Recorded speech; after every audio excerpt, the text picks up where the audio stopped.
This program features live coverage of an African safari and may include animal kills and carcasses. Viewer discretion is advised. It is so hot out here on Tswalu Game Reserve this fine afternoon for your sunset safari. You can see those impala are looking for a nice spot of shade. So am I. It's that warm and I'm glad. No clouds, no gloomy weather, and that means that everything may be just spectacular this afternoon, including the views. So jump on board, everyone, for your live safari through the African bush.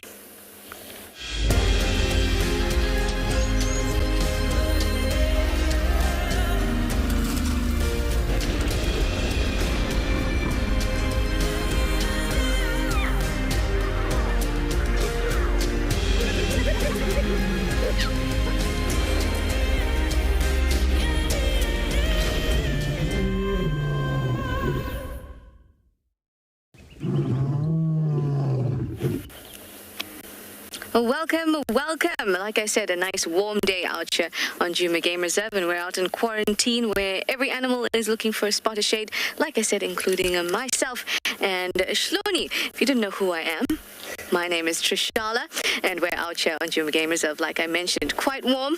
Again, telling you it's quite warm. 31 degrees Celsius, 86 degrees of Fahrenheit. And I'm loving it. It means that the roads have an opportunity to dry. I have fewer opportunities to get stuck. And that's always a positive thing, isn't it? Now, this is your live safari, so you can contact us and chat to us using the hashtag WildEarth or at FC on the YouTube chat stream, or you can go to our website and register and use our question box. And if you're a wonderful kitty, although all the adults are also wonderful, but if you are a wonderful kitty, go and use our email address, kidsquestions@wildearth.tv, and pop us a mail, and we can answer all your questions and have all the wonderful discussions. Now, I'm sure that you are familiar at this time of day. Things are very quiet out here in the bush. The most numerous antelope around, the impala, is the majority of what we'll see, really, for at least this first half an hour, because everything else is just trying to keep a low profile and find some shade, particularly our predators. Other animals that we may see would be some elephants, and that's what I'm going to find for this first hour, and then we can follow up with some lions, maybe a leopard or two. Who knows? Tristan and I are out. Maybe we each find a leopard. Wouldn't that be amazing?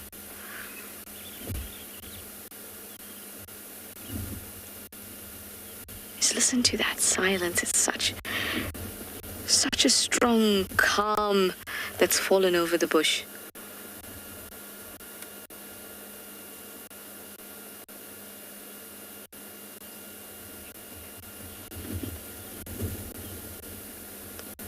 Just a few birds calling, because in the heat their call doesn't travel too far.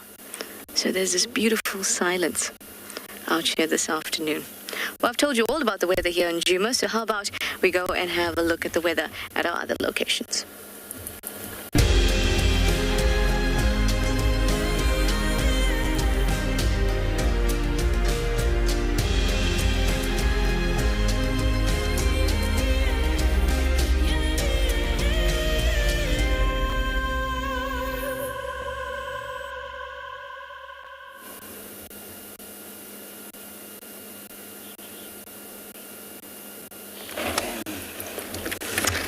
Bam. Thank you, ma'am. Thank you, too. That was a nice intro. That was good. Feed close to quarantine at the moment. My name's Tristan. On camera, I've got Darren this afternoon, and it is very good to have you all along for the ride. Hopefully, these ellies will move out of the little thicket that they're in at the moment. There seems to only be two that I can see at the moment. It's this one that's coming towards us so nicely. Hello. Getting a little trunk up, just sniffing us. And then one younger one. It's been quite fascinating to see the last few days. I haven't seen a lot of big herds of elephants. It's mostly been very small, fractured, splintered groups. And it does sometimes happen when you get really good rainfall. Because of how the nutrients distribute out and they kind of settle. The ellies can split into smaller little groups that make it easier for them to, find food and water and all those kinds of things. They don't have to travel in large groups, congregating around the only available water sources that there are. Yes, Big Mama, I see you there. We're not going to do anything to your little one. You can cross in peace. So that head shake is just her basically saying to us, my baby's crossing, don't come closer. And it's just happy as long as we sit still and we're not making too much noise and moving too frantically, it's perfectly fine. You can see once she's gotten to the other side and found the marulas, or sniffing around for the marulas, she's pretty happy once again, and is not too concerned about us. They often do that when they cross roads.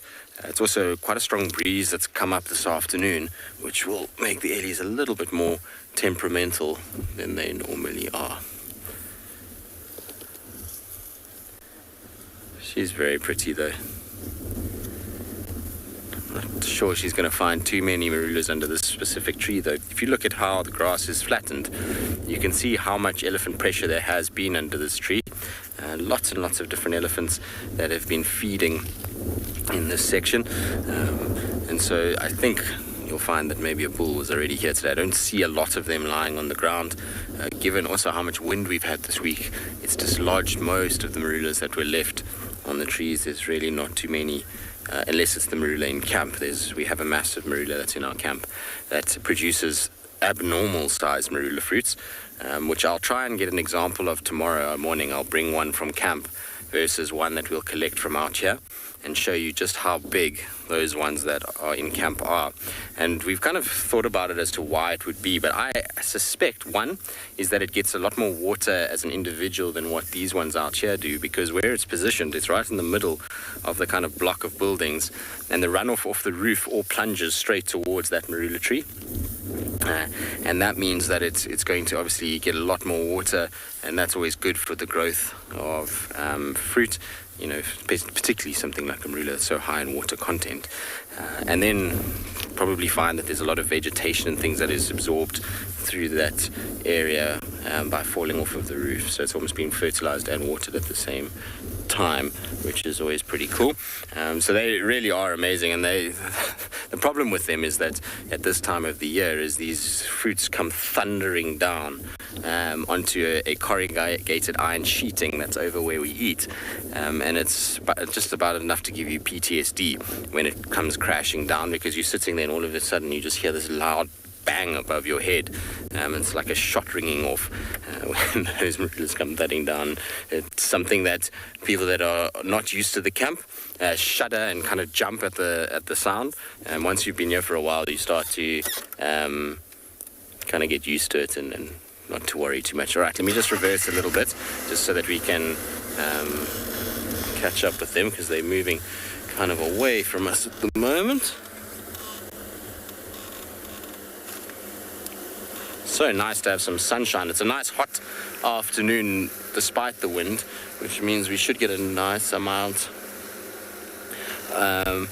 of evaporation, which is what we need at the moment. The more we can get evaporation, the better at this stage. Cockatoo, you like how they stand and feed? It's nice when they stop and kind of stand there and feed and their ears gently flap on a warm afternoon. It's always very, very cool. I must be honest though, the best thing when it comes to feeding behavior and their sort of body position is when they are in areas where elephants have heavily persecuted this sort of vegetation. So places like Lower Zambezi and Mana Pools national parks in Zambia and Zimbabwe respectively, there the elephants have eaten a lot of the lower branches, and so when the anna trees come into seed, these guys go onto their back legs and they rear up almost like a kind of horse would rear up, and they're on their back legs, and then these trunks extend up and feed. It's absolutely amazing to see.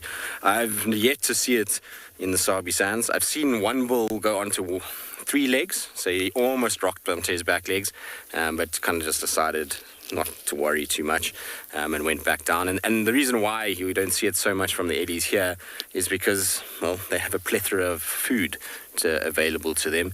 Even in the winter months when it seems quite dry and desolate, Their ability to dig and get roots and tubers from an area that is filled with all kinds of vegetation means that they don't really have to risk going onto their back legs and being uncomfortable to find the food that they need. Obviously in summer it's so easy for them, particularly in high rainfall year like we're having this year. Whereas in those areas, a lot of the vegetation on the ground is quite devoid because of the canopy and forested sections where these anna trees are. You don't get a huge amount of vegetation on the ground, and what does grow there generally is not hugely nutritious. So the pods of the anna tree really are like candy to them. So they reach up with those trunks just to grab them. Beautiful little family though, aren't they?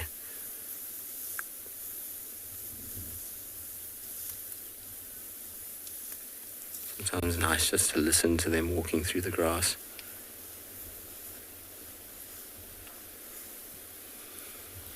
Now you may see in the distance there's like a little tower that's back towards where our camp is. So they're not very far from our camp. They probably find from eating here on this marula groves that are around on this crest, they'll then walk towards Gallagher, or possibly even Vuyatela Dam.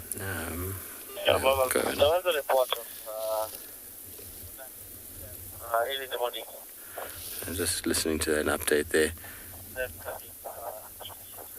So it's just an update about wild dogs that was in Manyaleti this morning, which we got. Those ellies are disappearing, so we're going to carry on. But sounds like there was a pack of dogs that was seen in the Manyaleti just south of what's known as Dixie Koppies, and they were moving towards Buffelshoek slowly. So hopefully this afternoon they'll make an appearance. We know the Talamati Pride is not too far from that area as well, so we don't want them to run into them, but it'd be nice to have some dogs around. I'm not sure which pack it is. It could either be the pack that we've been seeing lately, that's kind of like the Sands pack, if you want to call it that, or I think they're calling it the Ottawa pack now, or it's the pack that comes from Mbali Hamilton's. Anyway, we're going to carry on. We're going to go try to see what we can find. Steve is out on Pridelands, which feels weird to say, so I'll send you across to him so he can say good afternoon.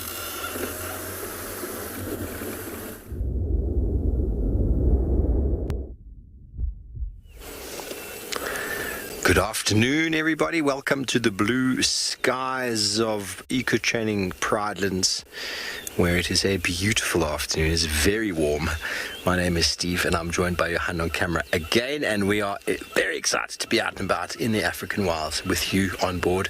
But we're going to keep moving because it's hot with the capital H. We're exploring again this afternoon. We've thoroughly explored one area, and we've managed to get pretty good signal there. So we're going to try explore a few more different areas and see how we go.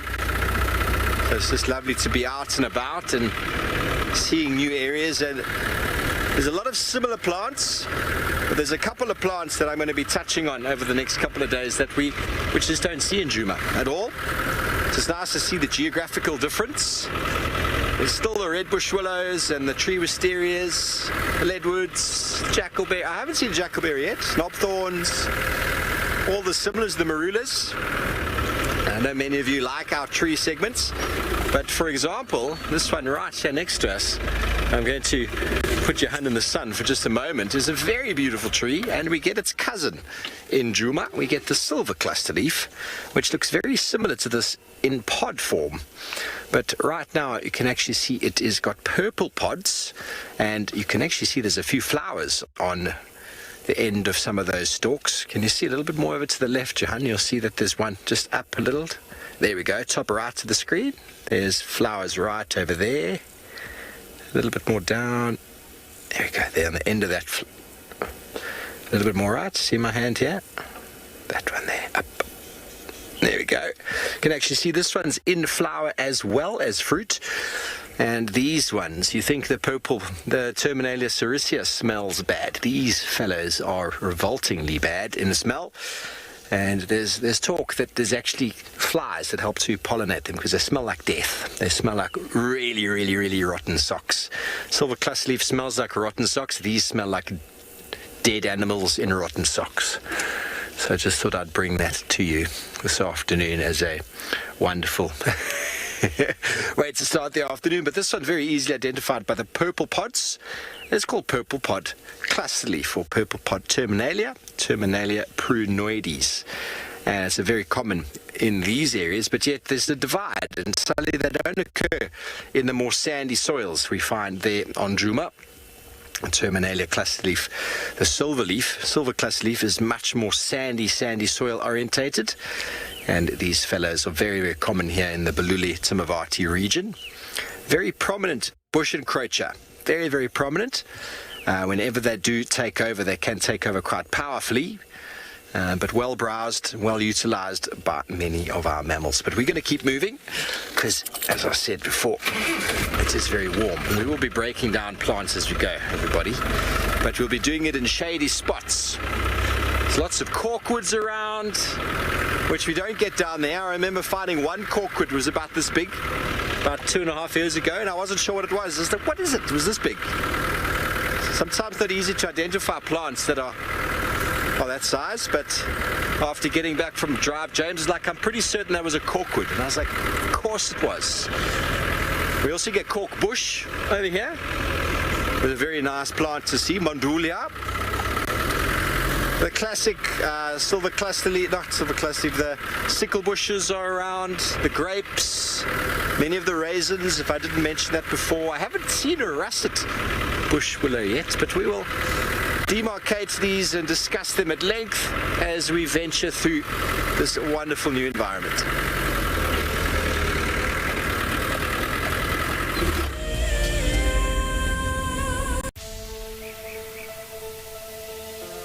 How insane is that animal? This is out of this world. Fantastic. Good, Mama. Wow, what a way to start off.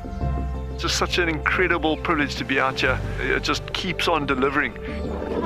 There you go, there you go. Heart is pumping right now. 3, 2, 1. You are live, you are live. Look at this, everybody. We've got a live kill.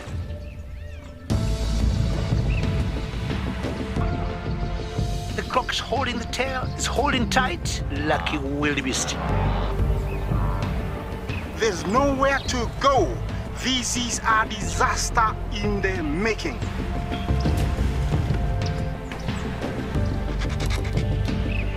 This is the first leucistic zebra I have ever seen in my life. Oh, here comes a lion. Run, little guy. Go on. Something that I have never seen before in my entire life that you are now watching live. My heart is in my mouth, everybody. Look at this. It's gonna make it. It's going, it's going.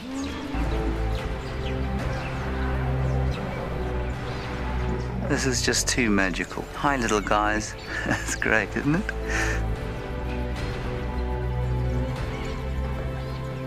Has it just pretended to be dead? That is the coolest thing I've ever seen.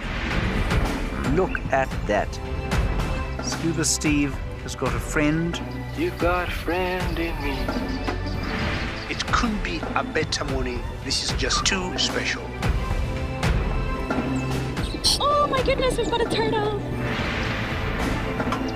How epic is the fact that we're coming to you live from the Chobe River? It's the most incredible feeling to be here. This is live and we're in Rwanda. This is a very, very different adventure, charged with emotion. Look at that little zebra about to be born. There's the head. Oh, you clever mare. Well done. I did not think I would ever face my fears like this.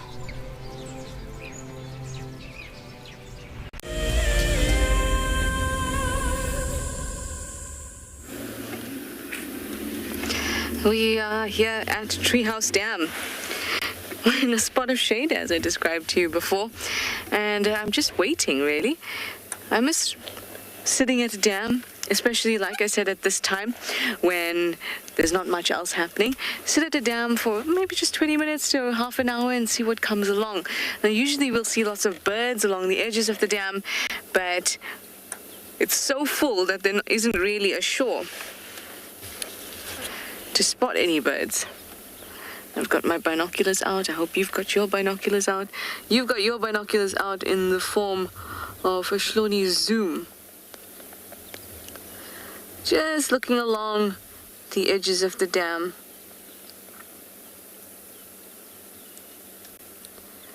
But everything is so quiet.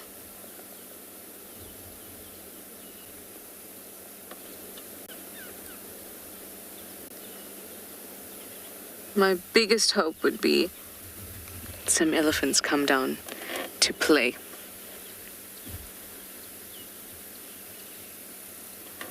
I haven't seen some playful ellies in a long time. I love good relaxed elephants too, but to see them playing in the water, that's just great. Nothing approaching over the dam wall there either. But we're just going to wait here for a little bit. So we've been here for about 5 to 10 minutes.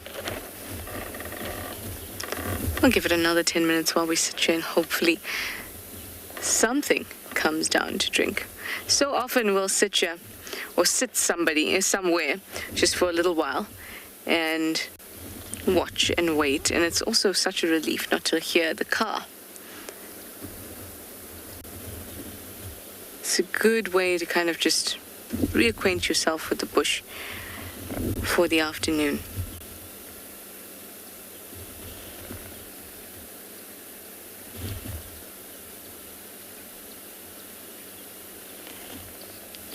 Very quiet, but I can smell some stink bugs.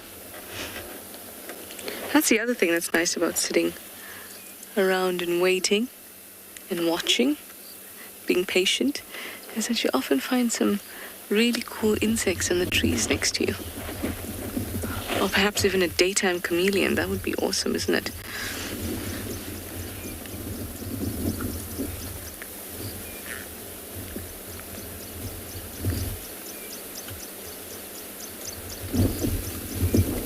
So tempting to take your boat out there, or maybe even go for a swim because it looks so nice and fresh. But we know better. There is a hippo somewhere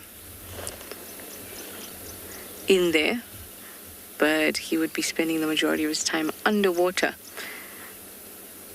in order to keep his skin from being dehydrated and drying out.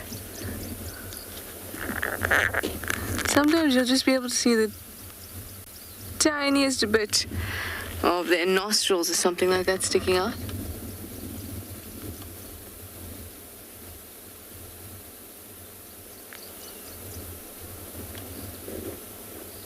I don't see anything that is most clearly a hippo though.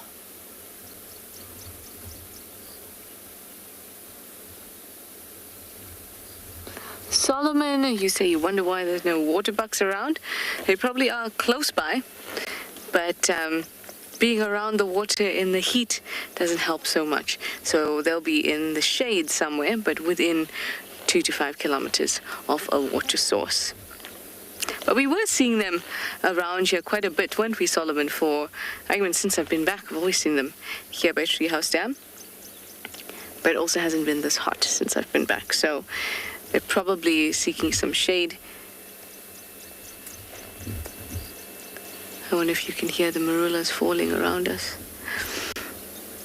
Yeah, they're probably seeking some shade and not necessarily very close to the water, but within 2 to 5 kilometers of it. Always.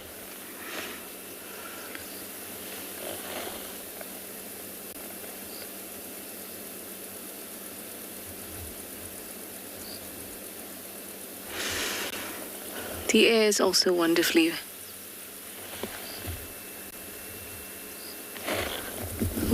fresh. I'm not sure. I'm not sure what that question was or who the viewer was, but it was something about the hippo.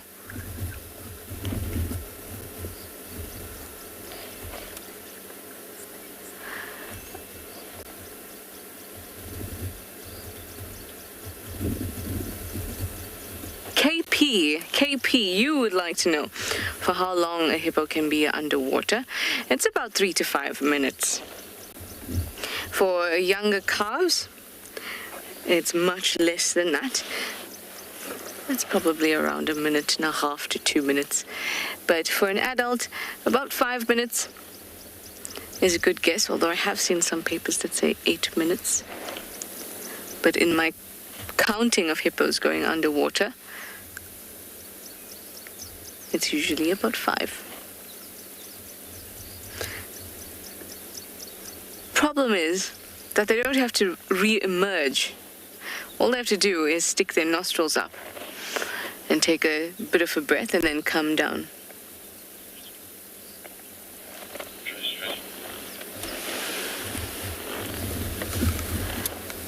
They just have to stick their nostrils up and get a bit of a breath.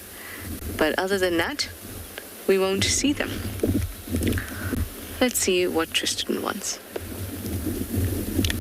Standing by live for you, Tristan.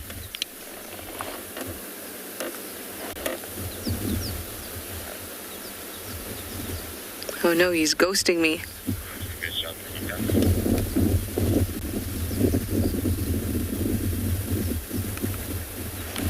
No, I'm not even sure what he said.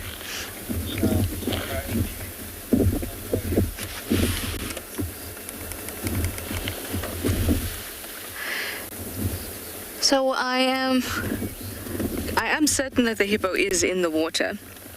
It's just a matter of whether he will pop his head out, especially since he doesn't need to, and especially since Shloni and I are not moving into the sun, at least not for now. Well, if we look over to our left, quite close to us,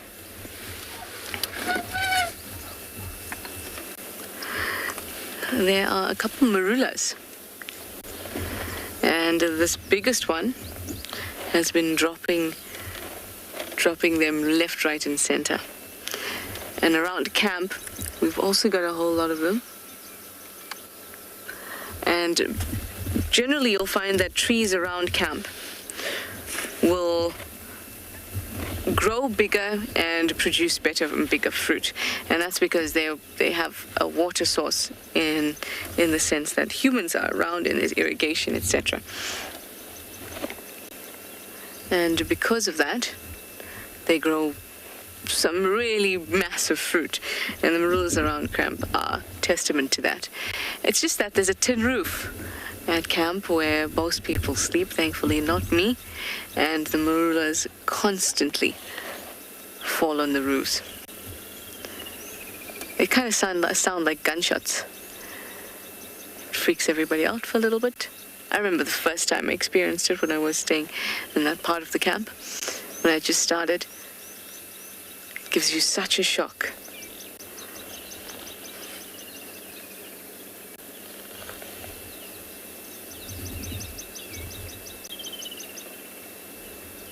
How beautiful are those blue skies?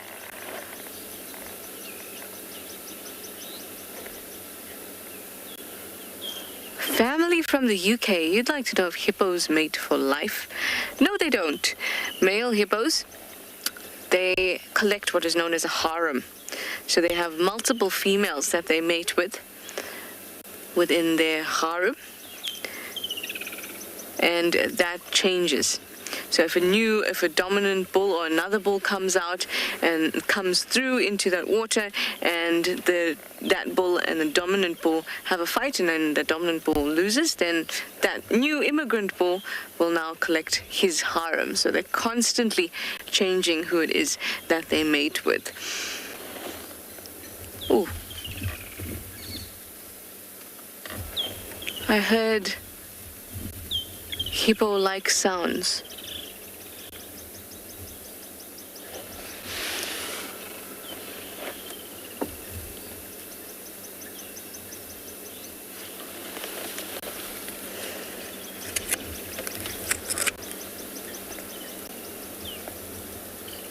Just grabbing my binos out.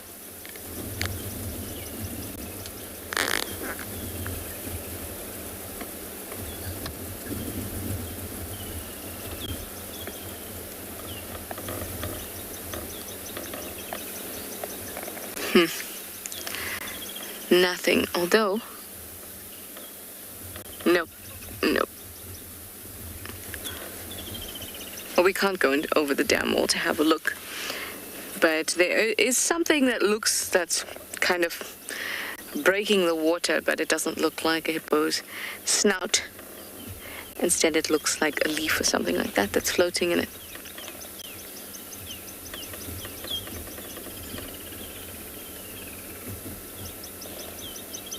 Tranquil, right? Really, really nice. And relaxing.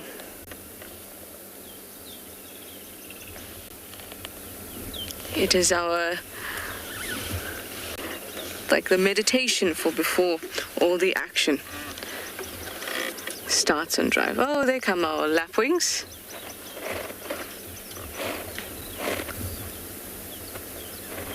Almost missed you at the dam.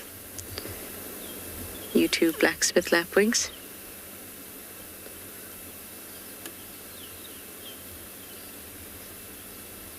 Shame all these waterbirds don't really have anywhere to land because the shore of the dam is taken up by vegetation now. So they have to tread so carefully.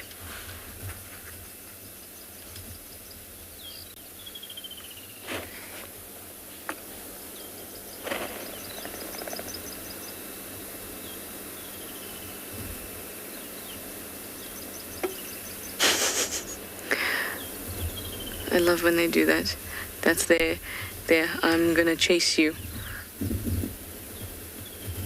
stance.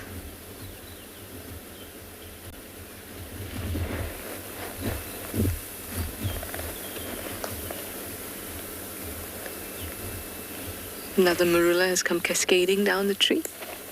And another.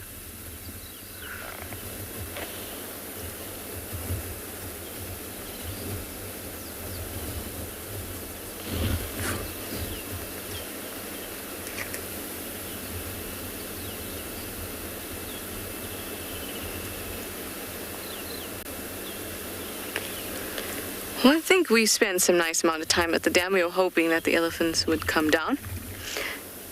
Not that I saw any elephants or evidence of them, but, you know, you can always have a hope, especially at a lovely waterhole like this. Well, we're going to send you over to Tristan now for a bit of an update, and we're going to move off.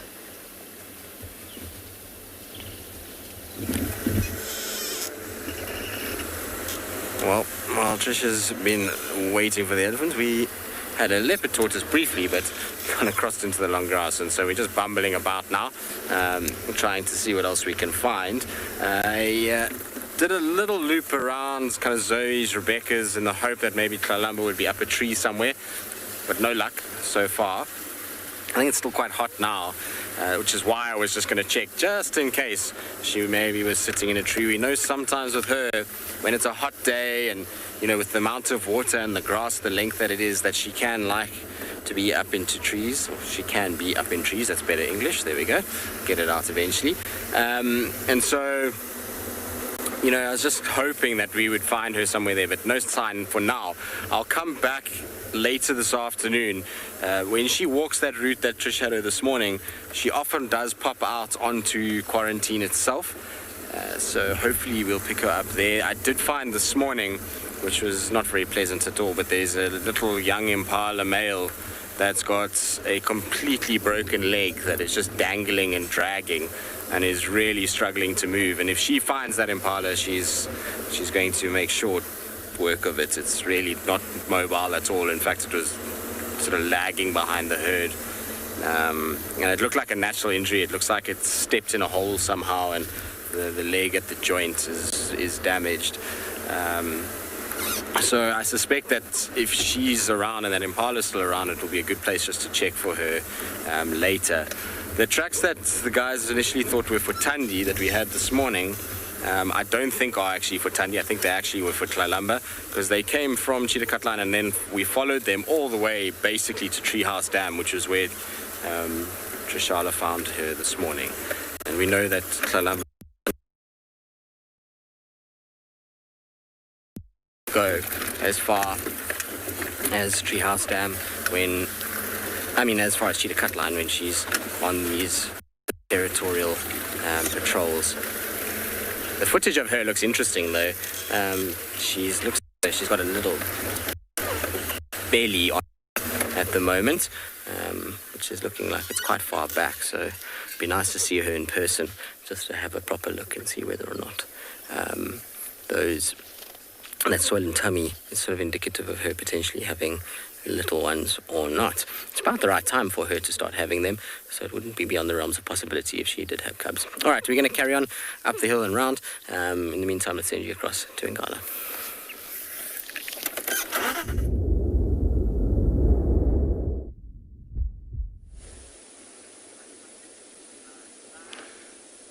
Good afternoon and welcome to And Beyond Ngala, everyone. And we have managed to find quite a nice herd of blue wildebeest that, just like us, are sitting underneath the shade of a couple silver cluster leaves. And it is rather warm today, so I think they've made quite a good plan coming through to the shade. And you can see there's a lot of grass around as well that they can feed on this afternoon while resting in the shade. It's a nice group of them, quite a big herd. There's quite a big bull as well. He's currently hidden behind one of these, I think it's a large fruited bush willow that he's behind. And we've decided to come out into the western part of Ngala today just to change things up a little bit, see what we can find out in a part of the reserve that hasn't really been touched by too many vehicles over the last couple of days. My name is Nick, and behind camera we've got Odie this afternoon. And as I said earlier, it is a really lovely day here at And Beyond Ngala. And our plan this afternoon, as I mentioned, the western part of the property, and we are heading towards one of our bigger watering holes called Alfred Dam. And we are hoping that we will find, we could find anything in that part of the reserve. I would bet my money on maybe an elephant around there. There's really nice long grass surrounding the water hole. And with the temperature being so high today, there is water all over the property, so there's no real need for them to go to the big watering holes. However, if a small group of elephant bulls or a couple of them decide they need to cool down, they might even head towards that dam to have a swim. So crossing fingers that might happen for us this afternoon. But for now, we're going to spend some time with these wildebeest. So Mandy's asking if wildebeest have a leader. It's a little bit of a difficult question. They will, in this part of the world at least, in the Kruger National Park and the Lowveld, there'll often be a big bull or male blue wildebeest that will be part of the herd. You can say to an extent that he could be the leader, as he'll be the territorial one within the herd that chases away other male wildebeest, and will try to protect the females and calves to the extent that he can against predatory species such as lions. Some of the older wildebeest cows, not really, but maybe they could be classified as a leader of the herd. They might be might be the ones that decide where they're going to move the herd to feed. But I think they tend to be not really have a leader, not like an elephant bull. I mean, an elephant herd with a matriarch within the herd. That was a good question. Odie's also managed to find a zebra that's just popped out. And I'm just going to have a quick look with my binoculars. I didn't see that zebra until now. And it's quite a big one. Looks like it might be a zebra stallion. So just like the wildebeest bull, there'll also be a zebra stallion that sort of is in charge of the herd. And you can see how the zebra and wildebeest are feeding right next to each other. There's also a couple impala around here. And there are a few big clearings here that they might spend some of the early morning and late evening feeding. And then once it gets a little bit hotter, they tend to just move into these thickets where there's lots of cover and shade.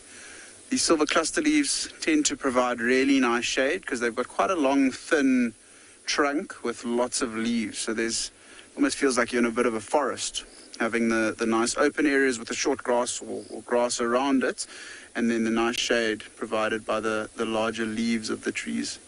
That zebra is sneaking off in behind a bush as well. See how its tail's going? You can imagine this afternoon with the heat, lots and lots of flies about. You can imagine them to be pestering these animals quite a bit. Back towards the wildebeest, you can see how they're moving around. They're not really doing too much at present. I think they are just resting. You can see most of them standing, not even feeding. The odd one will have its head down and feeding, but in the heat of the day, when it is hot like this, they do tend to just rest.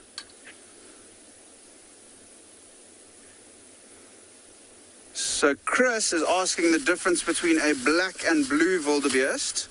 And we've had quite a good look at what the blue wildebeest look like on our right-hand side. And did you notice how their horns were from the sides? So they go out from the side of their ears and wrap around, similar to a buffalo. The black wildebeest, just grabbing my field guide, so bear with me. Oh, lost it, so I'm just going to quickly be back there. 38, not 48. So the blue wildebeest, which we're looking at, is over here. And if you have a look at the body, you can see it's got quite prominent brindles or little lines down the side of darker fur and the folds in the skin. What I was pointing out is the horns. See how the horns come around and up like that, just like a buffalo, or relatively similar to a buffalo. Then also have a look at the distribution of the blue wildebeest, where they occur. So you tend to see them in the low veldt of South Africa, to a certain extent the high veldt, but not so much the dry areas across the Cape. Whereas the black wildebeest, first things first, the very easy thing to note the difference between them is the horns. So you can see these horns come sort of down in front of the face and bend up. Quite a mean looking animal, and doesn't have the brindles. And then another thing that I didn't mention, have a look at that white tail. See a very white tail compared to the blue wildebeest's tail, which is dark. And the distribution as well, which might be one page earlier, you can see relatively similar in the high veldt here parts of South Africa, and then right down into the Free State and the central parts of South Africa. Actually a species that's endemic to South Africa. Pretty much only get them in South Africa. So it's quite cool to see. I haven't seen too many black wildebeests myself. A couple of the game reserves around Johannesburg, Ritvlei, those sort of areas you tend to see them, but not in the Kruger Park and in the low veldt, in the open ecosystem of the Kruger Park. A nice question. Wildebeest still moving around. They seem to just be ambling from side to side. There's quite a nice breeze that's starting to pick up as well, so these wildebeest must be enjoying it as much as we are this afternoon, keeping us all nice and cool.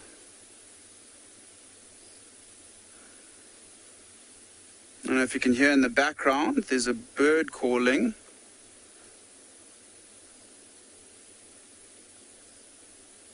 So Rosalind's asking how long are wildebeest horns. I would be lying if I said I knew. So I'm going to go back to the field guide, and I'm just going to have a quick look around here, and it should be able to tell us quite easily. Blue wildebeest, average horn length, there we go. Nice and easy, perfect in the book. You can see the average horn length over there, about 60 centimeters, and then record horn length being about 86.05 centimeters. Very specific, so I wonder where they got that measurement. But yeah, 60 centimeters, and you can imagine the 60 centimeters being most likely from the tip to the tip. So from the tip here to the tip along the whole way. So all the way around, you'd take something like a little string or a rope, hold it against there, and then try and wrap it all the way around, get that measurement, and then measure that against a ruler or tape measure. It's an interesting question. Hopefully I can remember that for the next time I get asked it. So I think what we're going to do from here, these wildebeest seem to just be relaxing in the shade. So I think what we might do is we might keep driving towards that big watering hole that I mentioned earlier in the west, and see if we can't find something around there. Hoping for some elephants. I'm sure we'll get a look at some hippos, and maybe if we're very lucky, we'll have a crocodile suntanning on the bank. But I think we're going to continue for now and see what else we can find this afternoon. Crossing fingers for something exciting.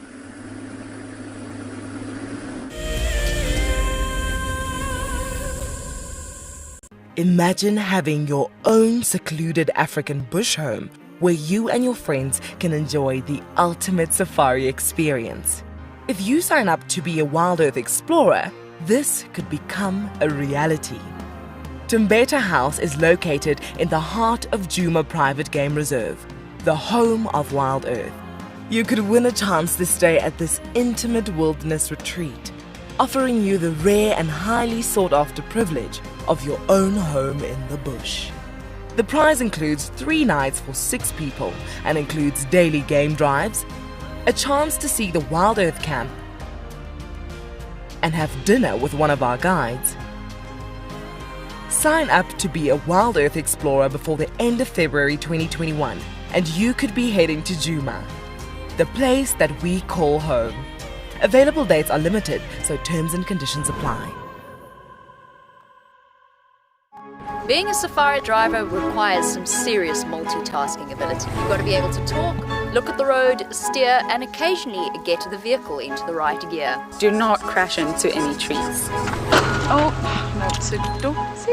Just jump into the car and hope for the best, and you'll see where it takes you. No, I'm just kidding. I'm surprised they're moving as fast as that didn't go well. Who is the best driver? Well, me, of course, although some of the cam ops might disagree. Hi, my name is Tristan Dix, and I am a guide here at Djuma Private Game Reserve for Wild Earth. We love connecting you to the African bush, and we always look forward to all of your questions. If you want to ask a question on Wild Earth, you'll need to register on the website. Once registered, go to our live safari page and submit a question below the live feed.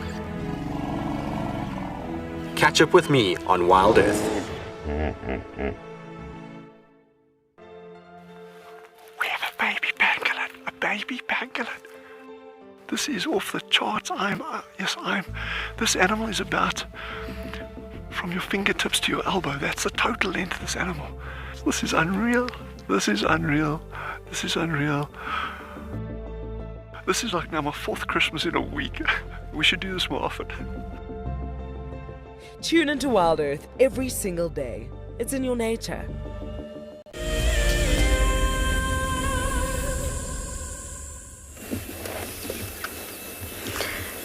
We have some dung beetles. It's been such a long time since I've seen them. Actually, rolling dung, that is. I've been seeing them all over. Wherever there's light in the evenings, fly into the rooms. It's nice to see one with a great big dung ball and without any competitors around.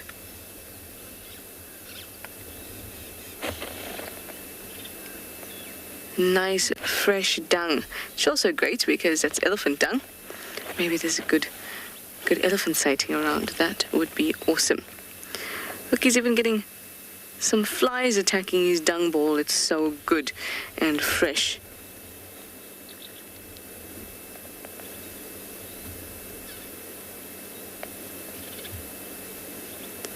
This whole process, oh, there we go, recalibrating, jumped on top of the dung ball, had a look around, 360 view, and then back down. This whole process of, oh, wow, that was quite a move. The whole process of rolling the dung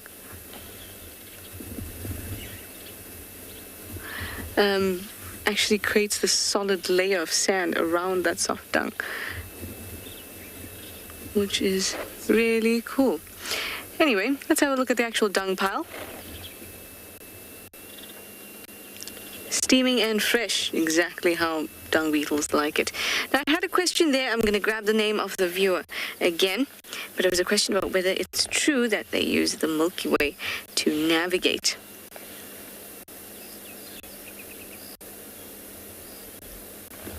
Swollen? Stollen? Stalin? No. I'm so sorry if I've gotten... Fallen! There we go. FC had to say to me, fallen, as in fell. There we go. Thank you, Fallen, for your question. It is true that they use bright celestial objects to navigate. That may be the moon, that may be the Milky Way, that may be the sun. It could even be a very bright star. It depends, of course, on what's the brightest object in the sky at the time, because that is a marker. If I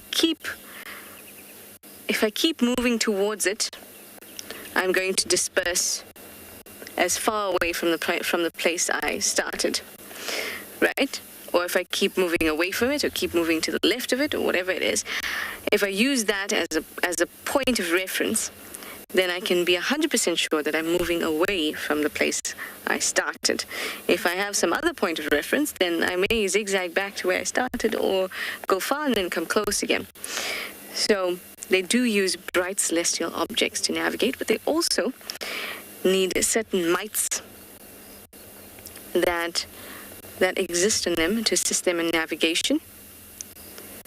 And that's because they have obviously some sort of symbiotic relationship, but the way this was discovered was they were taken to Australia to clean up dung that would be from sheep and other domestic cattle or domestic animals. And once they were brought there, they had to kind of be quarantined for a little bit. He's still there on the side. You can see him moving. They had to be quarantined and sort of cleaned up before they could be released into the Australian environment. And when they did that, they had inadvertently removed these mites from the dung beetles. But nobody knew that until they took them out to the fields and tried to get them to do their thing. And they could roll the ball, but they couldn't move it anywhere. They couldn't navigate as well as they could in South Africa. And it was just, well, why on earth would that be? It seems such a strange thing. And it was found out that the sterilization of the dung beetles before they were introduced to Australia actually cleared these special mites.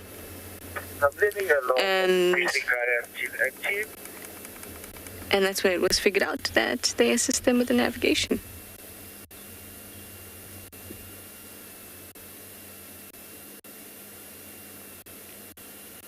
Really cool. And where there were mites, and there were also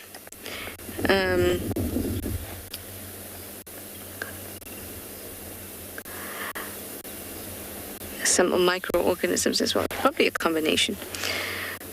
Mina Moo, you'd like to know how much, as in weight, a dung beetle can lift. I have no idea. I would say half the weight, or maybe the weight of a tennis ball. Say the weight of a tennis ball. Maybe even a tad more. What is the weight of a tennis ball? I have forgotten.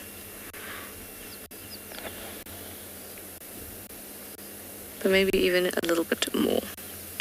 Anyway, instead of making you stare at this glorious pile of elephant dung covered in flies, how about we move on to the hyena den, which I hear is active. What do you say? Would you prefer to look at the steaming hot pile of elephant dung or hyena den? Shloni said hyena den. So off to the den we go.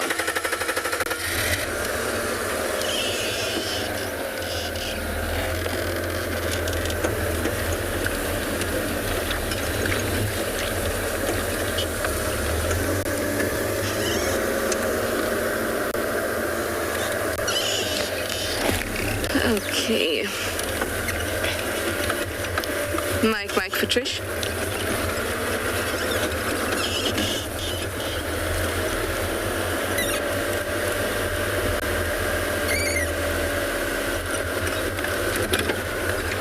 It was full earlier, so just need to check Mike was meant to come out.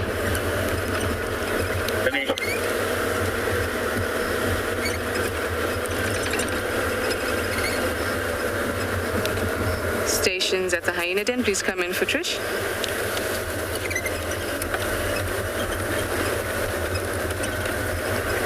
Candy Girl, you'd like to know how long before we're able to off-road again? That depends very much on the weather. So we're going to expect rains again from about Sunday. And if it comes down quite heavily, then no lilac bushted roller. It's flown off. If the rains come down heavily, then we'll have to wait again before we can off-road. But even now, I wouldn't off-road because there's so much water. The water table's so high. It's just waterlogged areas everywhere. And it's going to take a good couple days of sunshine like this for it to stop and get nice and dried up so we can off-road again.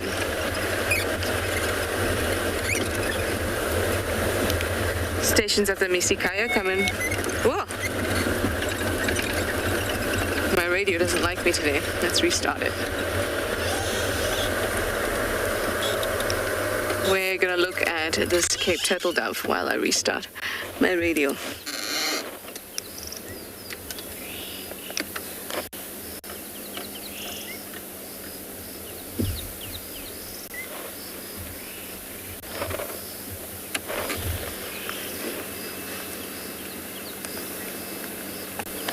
It's being so ugly to me. Not you, Cape Turtle Dove. You're being lovely. Oh, there we go. Standing by, Bunny. Yeah, I'm also interested in that hyena den. Will you let me know when there's a space there once you get there? I will do that. Mike's just moved out. I've been trying to contact him, but I think that's a space for me. I'll let you know when another space opens up. I'm almost there. Thank you. Okay, well, space for us is ready. Thank you very much, you precious Cape Turtle Dove.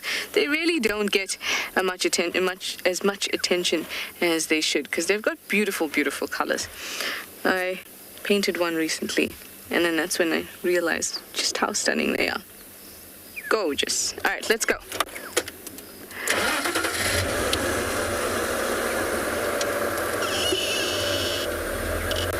If you were very interested in the Cape Turtle Dove, then I'm sure we'll see another one at the hyena den. It wants to have a race with me.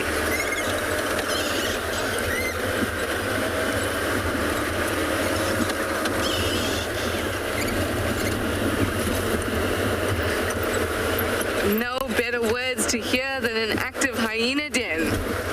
No, Michael, are you sure? Are you sure those are great words to hear? Especially from you, are you sure? Oh, I'm sure Michael is ecstatic about an active hyena den. So am I. To see all those little things together, it's too cute. Too sweet.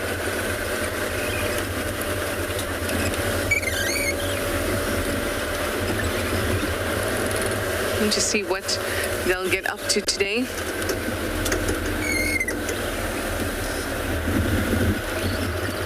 They've had a busy, I think they've had a busy morning at least. Oh, I have a passenger. Hang on. Let's see if I can lose my passenger quickly.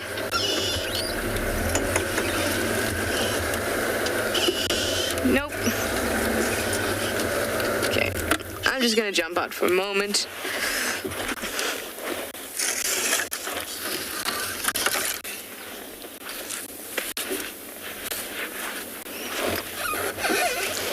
I hope you heard that nice swoosh as it was thrown.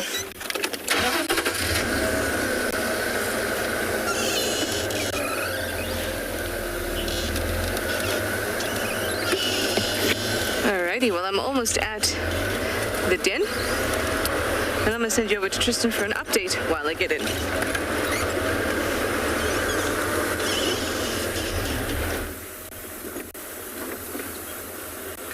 Well, we have, unfortunately, and we have good and bad news. The good news is there's tracks for Thandi and the cub together. The bad news is it goes to a pretty inaccessible spot, and doesn't seem like anything's coming out from there. Unfortunately, it's not ideal, but they are back to where on Chitwa, where the rocks are, and tracks are all over there, up and down. So I suspect that either she's come off a kill now and just brought the cubs for safety here, or she's taking him somewhere. So I'm just doing a little bit of a wider loop now to check if there is any sign of her this side. If they do have a kill, I would hope that it would be up a tree. But they're definitely together. They're both tracks of her and him walking around, like I say, all over that sort of drainage section. And you can see where they've been drinking water, where they've been going up and down. So I suspect that they're not far from there. It's just pretty inaccessible with the amount of rain that's fallen. The Mulawanini itself is still flowing quite heavily. So the crossings and various parts of it is a little bit on the tricky side. I'm afraid. The good news is at least we have the tracks for them. I don't think it's Kuchava and the cub because the male track is just bigger than mom's track. And in Kuchava's cub's case, he's a little bit larger. His track should be quite a decent size bigger than mom's.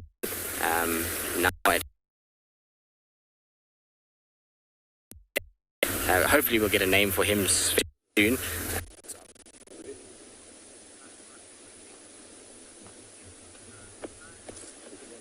So welcome back, everyone. And you can see we've come to this nice big watering hole in the west called Alfred Dam. And we have just had a quick view of a crocodile that looked like it was eating something, but it has just disappeared into the grass. There are a few Egyptian geese around there as well, which are always nice, although not my favorite bird species, but they are nice to see. I think we're just going to have a quick view, see if we can't wait for that crocodile to come back out. It's the most exciting thing that we have here at the moment. The elephants that we were hoping for are not here, and to my shock and horror, the hippos also seem to not be here at the moment. They could be underwater, but I don't think so. I don't think there are any here. But how beautiful is the view of this watering hole as well. The wide open spaces, and it is rather full. I mean, you can see there's a lot of grass around the waterhole. Is that a hyena, Odie? There is a hyena there. On the far side, there you can just see his shoulder coming through. You got him. Other side of that inlet. So there's a spotted hyena coming through, and at the time of the day, I wonder if he isn't coming down to the water to maybe cool off and lie down inside the water. He does have to be quite cautious around this watering hole because, as we mentioned, there are a few crocodiles in here, and they don't tend to discriminate on the food that they eat. But what a beautiful view. And to be honest, in the 2 years that I've been working at and beyond Zingala, this is definitely the fullest that I've seen this watering hole. So it is lovely to see that it has filled up. It's got still a long way to go, and more water needs to flow in here before it does fill up completely. But I have been told stories when this dam has been full or completely full, and even overflowing throughout or over the sides of the dam wall. That hyena, I think he's just disappeared into one of the... Oh, there he is. You can see his head. Interesting to see what he does. There were some vultures around. Didn't take too much note of them. There were only two. But interesting that there's now also a hyena here. So two different species of scavengers. The hyena is moving in an opposite direction to the vulture. So I don't think there's anything of too much interest around here, but it's worthwhile to spend a bit of time and just have a look around. So the hyena hasn't decided to go into the water. He seems to be moving around on the far side of the dam. It's coming towards us now. Yeah, Odie has also spotted the two Egyptian geese in the foreground, and looks like a pair of them, and the hyena's coming straight towards them. They won't be too worried about that hyena though. If he does get closer to them, I'm sure they'll be able to pick up on his movements or hers. I can't tell if it's a him or her because it is very far away, but I'm sure the Egyptian geese will be able to fly away to safety. Quite a nice breeze blowing here as well. That's keeping us nice and cool along the top of this dam wall. And it is a rather beautiful view as well. I've been keeping an eye out for any movement in the water, whether it's a crocodile swimming across or even a fish jumping.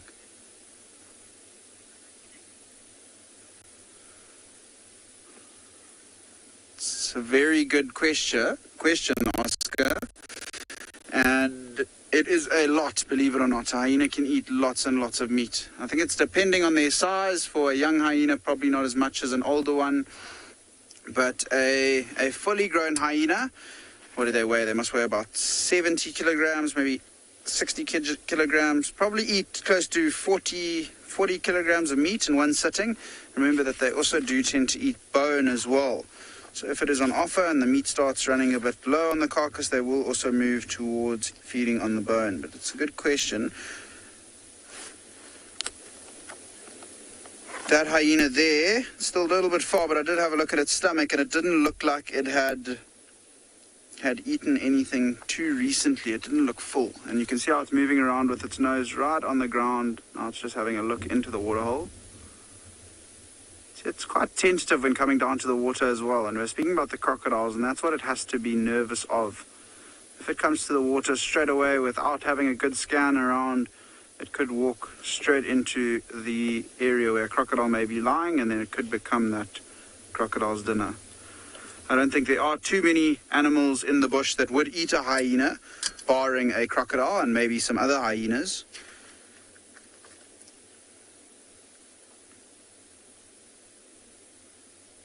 But yeah, hyenas will feed.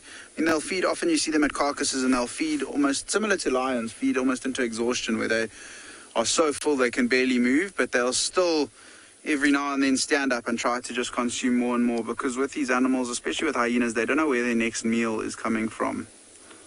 We've spoken about them being scavengers and the fact that they will often follow vultures down to the ground to try and find sources of food.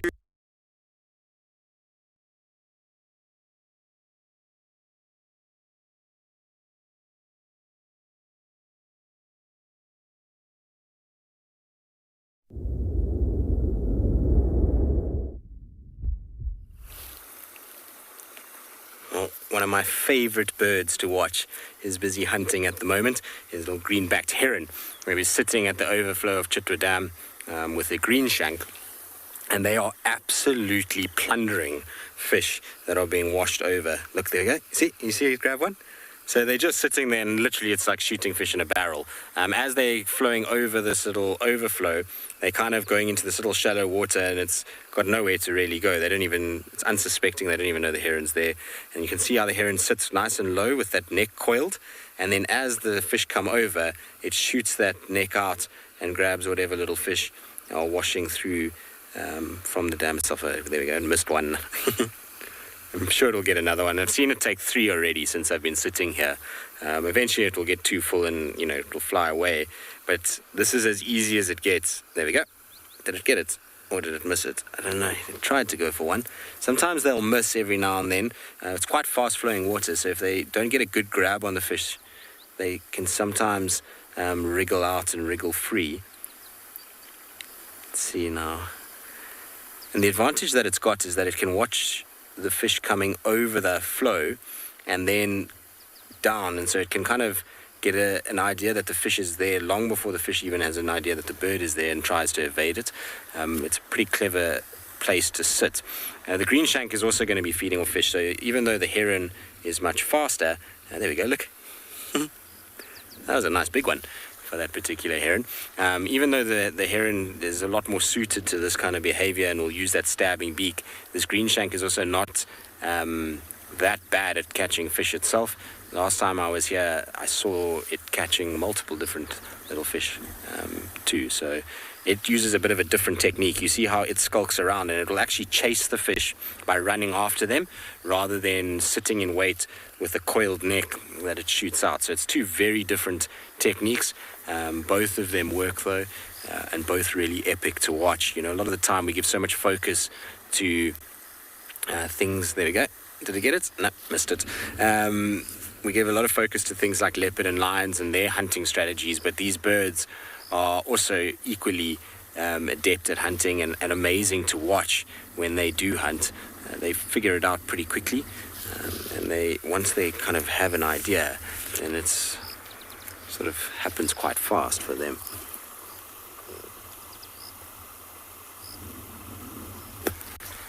It's actually quite nice just to sit and listen to the sound of the water rushing over while watching them.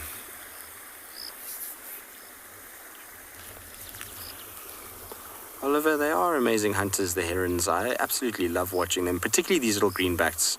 For me, I don't know why, they remind me of, they're almost like a little leopard of the bird world. You know, they stay low, they typically quite well concealed, and they like to sort of move around. Oh, that pied kingfisher just grabbed a fish and has just flown off. Well, that was out of nowhere. There's a pied kingfisher that just came from nowhere and just smashed a fish right next to us. Well, behind where those birds are. But they almost remind me a little bit of a leopard, these guys, because they stalk around the edges and they load up and they're super patient as they go about their business. And you can see now this particular heron is not in proper hunt mode right now. So if it does see a fish, it might react. But earlier you saw it was crouched a lot lower and almost in anticipation and waiting. Now it's just probably digesting the few fish that it got down, and then it'll reset again and find what it needs. But you'll find in the background there's actually a big grey heron that was in this little... Oh, it's just flown away. Of course it has now that I want to talk about it. It's been standing there the entire time that we've been here. You'll see it just going over Chitwa Dam. These guys, are not quite the same in terms of the greenbacked heron hunting style. They sit a lot more upright, and they'll kind of move around and then just sort of lower their body and shoot out the neck. But it's not quite as skulking as what you see from the greenbacked itself.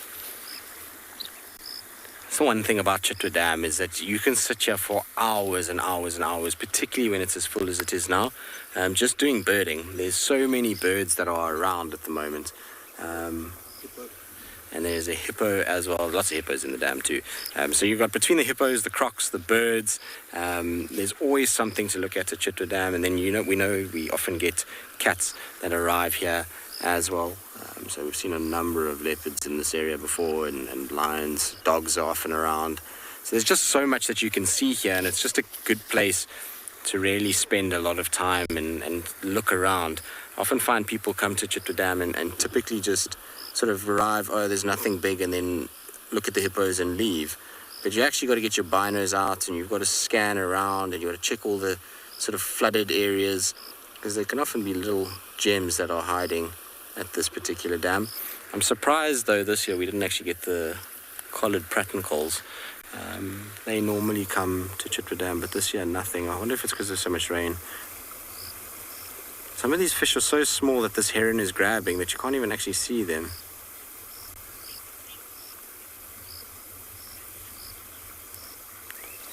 So Sinak, in terms of birds in groups and hunting together, oh, there we go, the green shank just grabbed a fish. It's got it in its beak now, running away. It's a nice big fish. Now you see it's flopping on the edge of the water. Isn't that cool? You see it's just going to rinse it a little bit. Oh no, it got away. Oh no, green shank. Oh no. Oh, there we go, we got it again.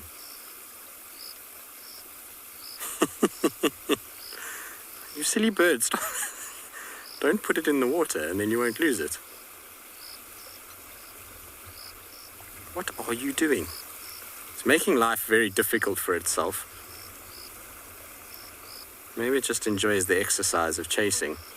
How amazing is this? And the whole time it's working that fish, it's doing damage, and eventually it will get to the point where the fish will not be able to move around nearly as much. It'll be able to kind of get it to the point where it's not going to wriggle, and then from there swallow it. But look at the size of that fish. That was very cool. Amazing. That was awesome. The greenback heron, meanwhile, is just sitting. He doesn't have the same problem. He can swallow fish quite large. Beak is very much bigger than the green shank's beak. And you see the difference in hunting style. Incredible.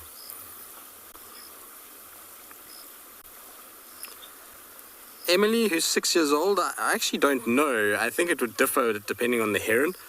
Generally, you find with birds, they live for quite long periods of time. So I would imagine, I honestly have no idea. So it would be a complete guess, but I'd throw out at least 20 years, maybe longer. I don't know. I will have to research that for you, Emily, and just double check and make sure. Sinak, I also didn't answer your question properly about the birds and being in groups and cooperatively hunting. So sometimes you'll see things like African hawk eagles. They'll be together in a pair and they'll cooperatively hunt. Sometimes groups of spoonbills together. Yellow-billed storks I've seen in big groupings. It's not really chasing things towards each other, but as groups together they can flush out things and they benefit from each other's movement. Marabou storks, when you get a lot of bullfrogs, they'll be in big groups together. Just trying to think what else is a big cooperative hunter. It's probably about it for this particular area in terms of actually chasing things to to be able to use each other to find food. But the hawk eagles are probably the best example of it. You know, one will often dive bomb and flush something, and then as it flies up, the other one grabs it. This has been so cool. I think that's one of my best green shank sightings I've ever had. It was fun watching that bird chasing his fish around. The greenback tern's going to strike again now. It's gotten itself into that low sort of stalking posture once more. And what's interesting with it is every now and then a fish comes past that's too fast for it. So it sees it and it tries to lunge, but the flow is so strong that it's gone long before it can actually strike out. But you see how it gets itself sort of low to the ground, very much like I say, like a leopard would do, or a lion. When they stalk, they get as low as possible. Amazing. Butterfly, you say, it's such a beautiful place. Chitwa Dam is beautiful. It's a magic setting for a lodge, especially when it's so full like it is now. You've got all of this water and there's life abounding everywhere. So it is a special little spot to sit. I enjoy immensely coming down to Chitwa Dam. Obviously, it holds a significant kind of place in my guiding career. I worked here for a while, so I know this area very, very well, and have fond memories of many things involving this particular dam, from spending time when not driving guests just at the dam late in the afternoons with elephants swimming, to birding around the dam, to even doing a lot of walks around this dam area and finding all kinds of amazing things. I've also seen crazy predator interactions here, from lions killing a buffalo where this heron is sitting right now, to multiple leopard sightings, Fasana killing an Egyptian goose right here, crazy things, crocodile interactions, ridiculous hippo behavioral sightings. So, I've been fortunate in spending a lot of time here, and the beauty of the dam, as I was saying just now, is that there's a little bit of something for everyone here. If you're just willing to be patient and sit for long periods of time at this dam, you're going to be rewarded, whether it be fish being hunted by herons or, like all the other things that I've mentioned. There'll eventually be something that you'll enjoy. All right, well, we'll sit here a little bit longer with these fish. We'll see these birds, should I say, fishing. We'll see if anything else arrives. Hopefully we'll get another bird coming down to feed as well.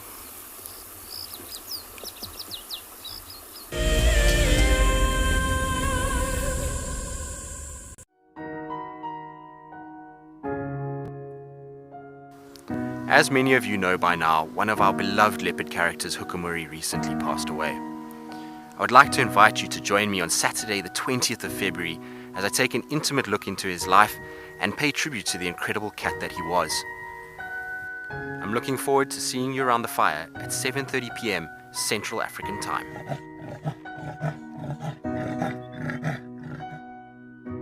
Sometimes love wants to make you sing. And sometimes love wants to make you bow and fan your wings to your bow. For the southern yellow-billed hornbill, these are signs that love is in the air. These birds are destined for a season of monogamy at least.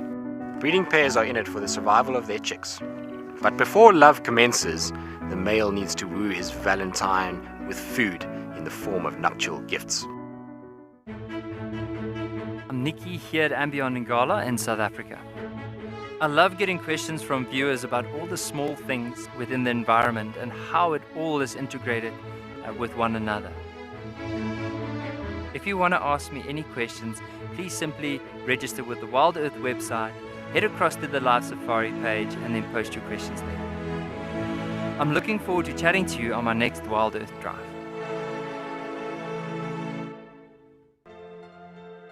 Guys, have a look at what we've got. This is better than my birthday. Look at that. This is the first time that I ever see cubs this small. This is so special. This has officially just become my best sighting of all times. Tune into Wild Earth every single day. It's in your nature. There's a grounding earthiness to this place that we feel in our ancestors. It's a place where believe it or not, we evolved as a human species, and anyone who's come to Africa will understand that. The connectivity that the continent has to the person and to people's souls is next level. I'm thoroughly looking forward to taking you on your next adventure when we explore all the small and big things. Catch up with the guides daily here on Wild Earth.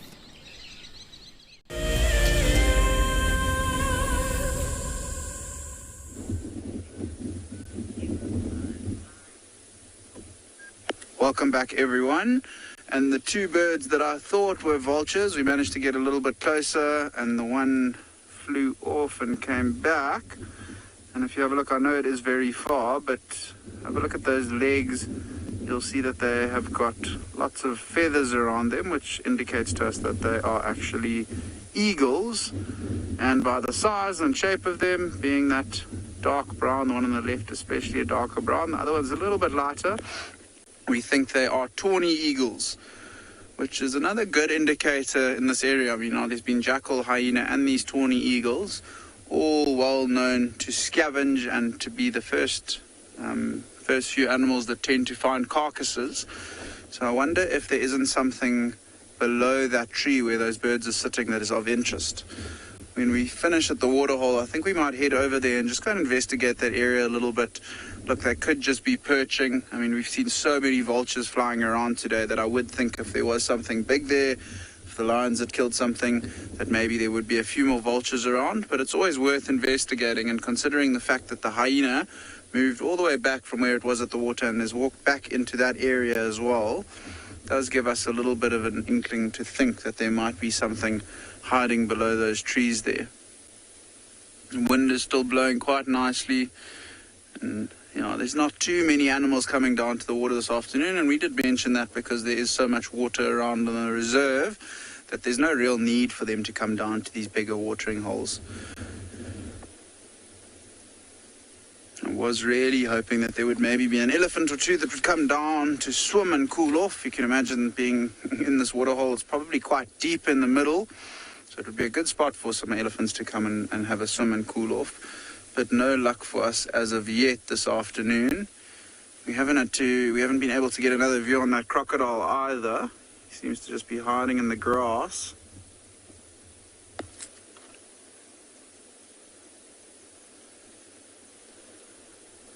So King B asking about the biggest eagle in South Africa. And it's an interesting one because there are three big ones that we know quite well in South Africa, them being the Marshall eagle, the crowned eagle, and the Verreaux's eagle, and they all have something different about them. So I'm just having a quick little look in my book to find the page where they are, and then I'll show you. I think the Marshall eagle is the heaviest of the three, and that's the one that we tend to see here more often than not.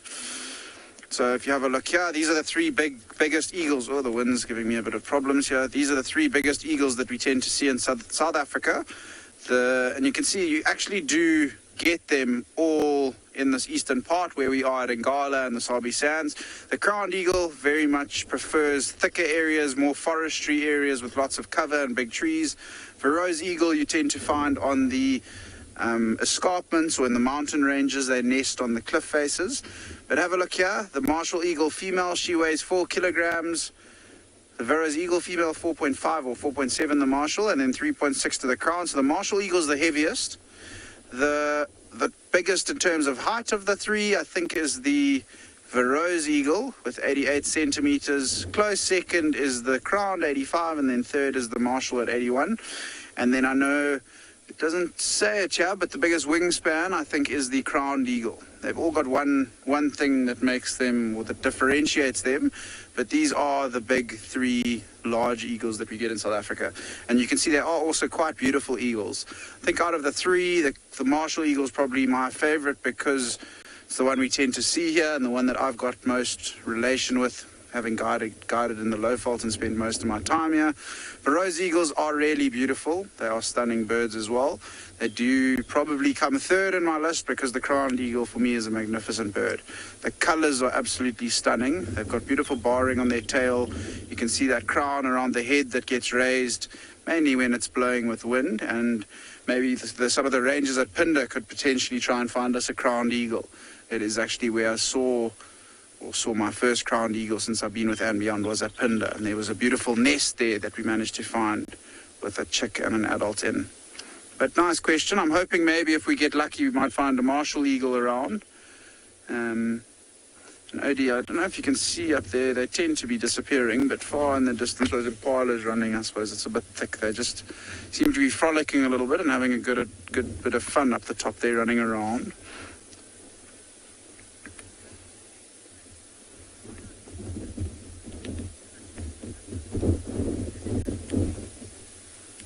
So a question from Annika, age 6. I think she was asking why are eagles and vultures such good hunters?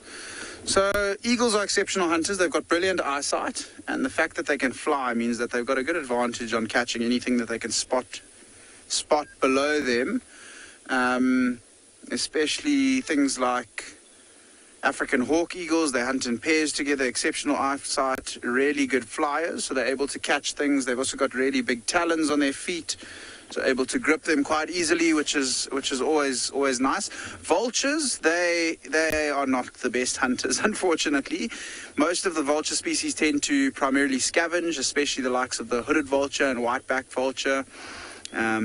Cape vulture as well. We're speaking about the Verreaux's eagles nesting on the escarpments. The Cape vultures also in this area tend to nest on the Drakensberg escarpment, which is behind us.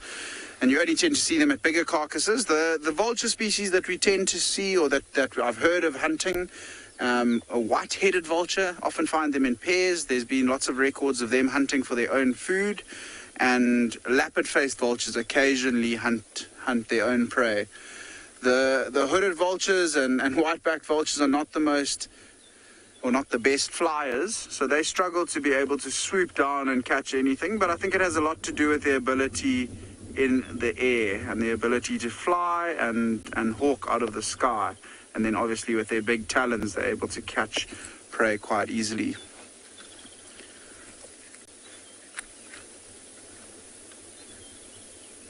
So we're going to go and investigate that area where those tawny eagles are now, but we're going to send you back to Tristan, who's got a bird on a hunting spree.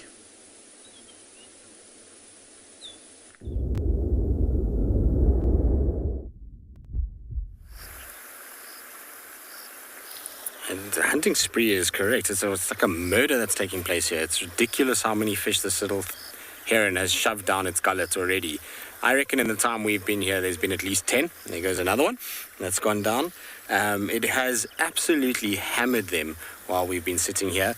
The green shank has lost interest. It's gone and sat down and has had a bit of a rest. I think it's had its full, but this little heron is not finished yet and is just grabbing one by one. There goes another one. Isn't this amazing? It literally is just non-stop with this particular heron. And I wonder how many it can actually eat before it decides that's enough. I mean, they're not very big fish, granted, but still. I mean, that's 3 in the space of half a minute. And it's crazy. Did it drop that one? It looked like it dropped that one. Amazing to watch. And they know that this is not going to last forever. You know, the dam itself, while it's getting fed by water from the Mulawati, will be overflowing. But as soon as that ends, the dry season will come and hunting will become harder. So they need to take advantage of when they can. You also might find that this bird currently has little chicks on a nest. It's very, very possible given the time of the year. And so that it's eating more just to be able to help with the raising of those chicks too. The green shank is back. And what are you chasing, green shank? I actually like watching the green shank hunt too, because it just looks chaotic and a bit dim-witted in comparison to the greenback heron, which I know is a nasty thing probably to say, but the way that it chases around looks so unelegant in comparison to the stalking greenback heron. There we go, there's the two of them together. So you can see the difference immediately. One sits in wait, the other one's an active hunter. So it's almost like a wild dog versus a leopard here. We've got a very active, very kind of sort of erratic hunt on one side and then a calculated far more. Oh, there we go. Now let's see if it's going to do its little... No, that one's on the bank. There we go. You see it again? Oh no, I think it's lost it. Nope, there it is. It obviously is so shallow there that no matter where it puts it, it knows that it can catch up pretty quickly. And the fish is so disorientated when it gets put in that maybe it doesn't go that far. It's pretty interesting though that they would run the risk of losing what they catch by dropping it back in water. I mean, you can see sometimes it has to go quite far to actually be able to get it. Fascinating behavior. It just goes to show you that patience is key when it comes to watching wildlife. Meat snack? I don't know. We'll soon find out, I suppose. After eating all of this fish, whether or not they can fly, I am really not 100% sure. But we'll watch and wait. Like I say, it's one of the things in nature that is you've got to have when you come out here. A lot of people want instant gratification these days due to social media and various other things in terms of finding animals when they come out here and seeing everything happening straight away. And yes, some days you will drive out of a lodge and there will be something amazing right on your doorstep. But most of the time you need to exercise patience out here. The longer that you spend time with animals, the more you're going to understand about them, the more you're going to see them, the more you're going to figure out what they are and how they work. And you're going to be able to see their behavior a lot better. If we were to have driven here and not stopped and sat for a long period, these guys stopped hunting when we first arrived. They looked like they were about to fly away, so we immediately turned off and just sat and waited. And in that time, slowly but surely, they've become more relaxed, and now it's just a full-on feasting session. It's as though we're not even here. And we're getting to witness behavior from birds that, yes, with the green-backed heron is commonly seen. With the green shank, not so much. I mean, I've spent a lot of time watching green shanks at this dam, and it's only when it floods like this do you see them actively chasing fish as much as what they're doing right now. I mean, they do eat them outside of it, but it's a lot harder when they're at the dam itself. There's a lot more places for the fish to go and to hide. It becomes very difficult for these guys. Whereas now we're seeing a behavior that's just purely opportunistic. And it just goes to show whether it's a leopard being opportunistic and hunting a random sort of impala that walks past, or in this case, two birds that have found a place to absolutely go crazy and feed. It's predators are predators, and they'll take anything that they can get. And when the going's good, they capitalize on that, and they will eat themselves to absolute gluttony, basically. They just shove it in until they can't stop. It's amazing how it sort of transgresses all of the different predators, whether it be a fish eating on hatching insects or birds eating fish, or, you know, going up. Yeah, but yes, they'll have a crop. It's just not noticeable on these guys, the herons. You'll find sometimes when you get the bigger herons, so things like the grey heron, you can sometimes see that chest just expand slightly if they've had really good meals. And some of the size of the food items that those bigger herons can take are insane. Even these little green-backed herons, I've seen them with fish that are almost the same size as they are, and it's almost like a panic in their eyes when they grab one of those fish and they have to kind of think about now what they're going to actually do with it. They often actually don't eat it because they can't get it down. And then in that case, you'll find that just that little chest area where the crop should be just expands slightly and becomes that much larger. But it's not as pronounced as something like a marabou stork or a vulture. Those guys tend to have crops that really do push out a lot more. Have you finally had enough, little heron? I mean, you have eaten your weight in fish since we've been sitting here. Beautiful bird though, isn't it? With those long yellow legs and big feet. I wonder if it's going to fly. Let's see.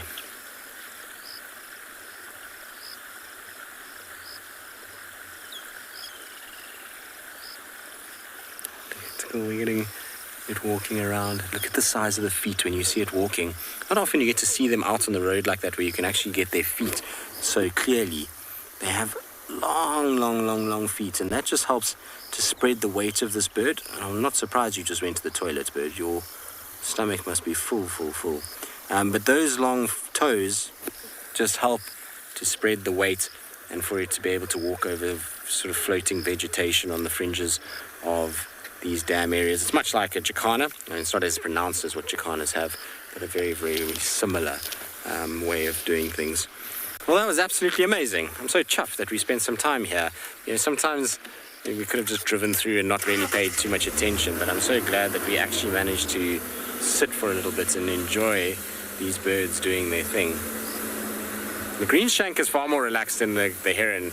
If I drive here and I stop, the green shank will pretty much come running back, which is cool. So we'll go down a little bit. Sebastian, yes, it will. All birds pretty much will have to regurgitate at some point when it comes to feeding chicks.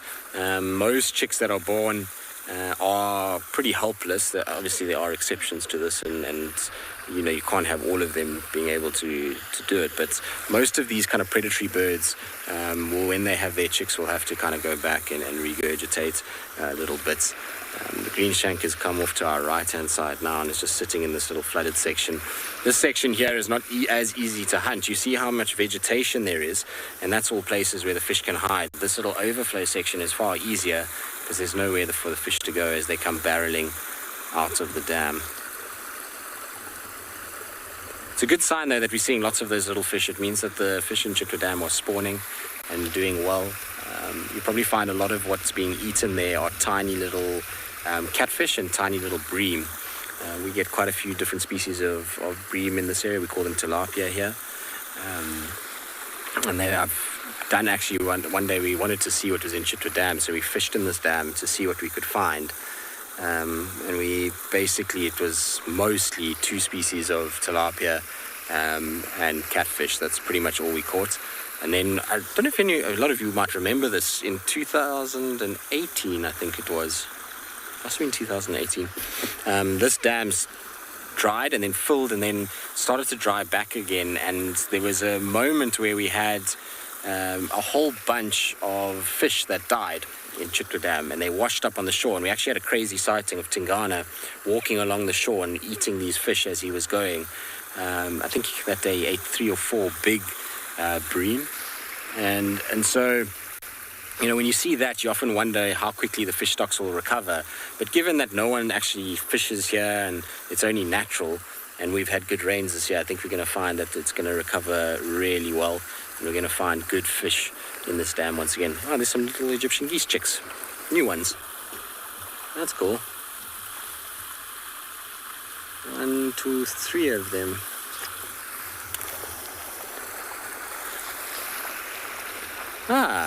So actually this is a cool thing. So basically what you've got is this is the Mulawanini riverbed, right, that runs into Chitwa Dam. From the overflow, this then runs onto Little Gari. Little Gari, it joins the Mulawati riverbed, so the one that flows through Djuma. From the Mulawati, it then goes straight southwards, and eventually the Mulawati will then join into the Manyeleti, Manyeleti into the sand out towards the Sabi River all the way through the Kruger National Park and into Mozambique.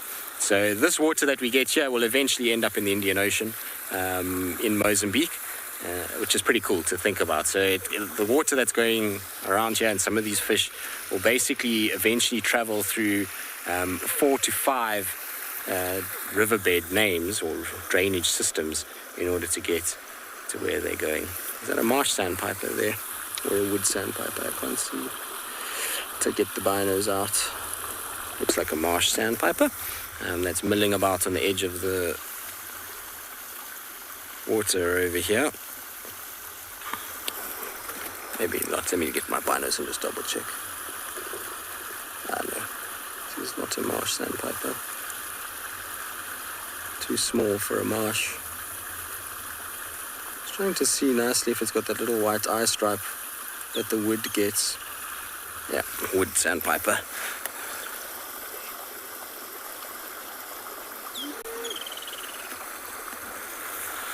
David, interesting question. I don't know. Maybe it's to do with lighter colored eyes, just help with being able to capture more light. I don't know. could be something to do with that. But I don't know why birds of prey have yellow eyes. Not all of the eagle species have it though. Some of them have quite dark brownish eyes. So it's not all of them. I'm not sure why yellow eyes would be an advantage. I'm sure somebody out there will know. Sorry, I thought I saw a squawker heron. I'm just trying to see. It's just landed on the island, but I can't see. It's gone behind the bush. Oh well, it's okay. Lots of greenbacked herons too. But I did see a squawker fly here the other day, so I was hoping that it would be one. All right, let's carry on. Let's go and see. Maybe we can get lucky and Thandi and Marips are going to be somewhere where we can actually find them. And maybe even we and the cubs, Kuchav and the cub, I don't know, it's worth just having a little bumble quickly. We're here, it's the right time of the day now for things to happen. And if we don't find anything here, I'm going to start heading back towards quarantine to try and see if we can catch up with little Kalamba. There's tracks for a male lion crossing up this way as well. Must be from last night. Whew, what a beautiful evening. All right, so we're going to go bumble. We're going to go try and see. Hopefully we'll have some luck with a spotted cat somewhere in this area.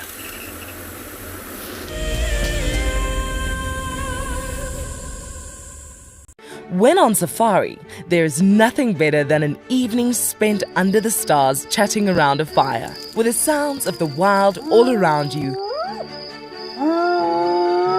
If you sign up to be a Wild Earth Explorer, you can build your own memories by joining our guides for regular fireside chats.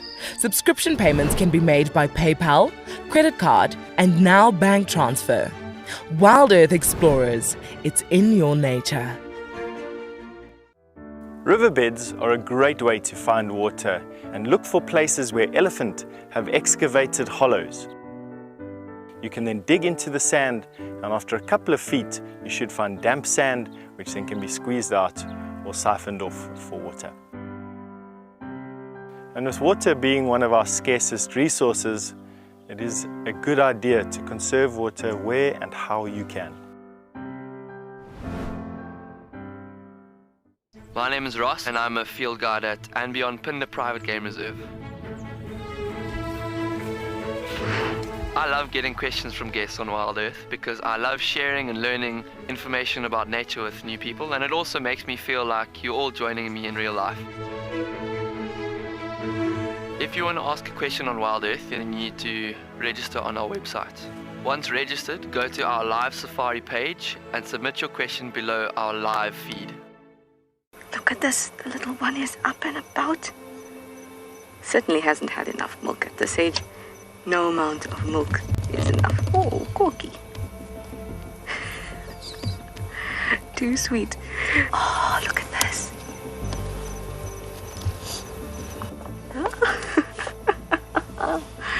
That is stunning. Tune into Wild Earth every single day. It's in your nature.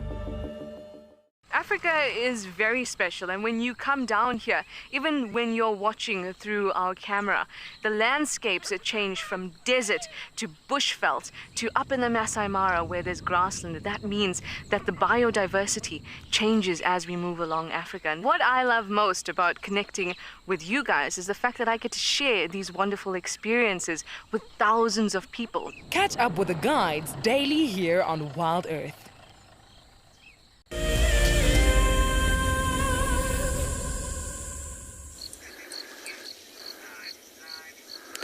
Good afternoon, everyone. We have managed to find some zebra. We set out to look for some cheetah out in these open areas. You can see it's quite open here, and there's a vast expanse of grass where we often would expect or where we go and look for animals like cheetah. No luck so far, but a beautiful scene nonetheless. You can see we've got a little band of zebra, and they seem to just be feeding at the moment. You'll notice that the grass they feed on is actually quite long, which is quite unusual for animals here in the bush.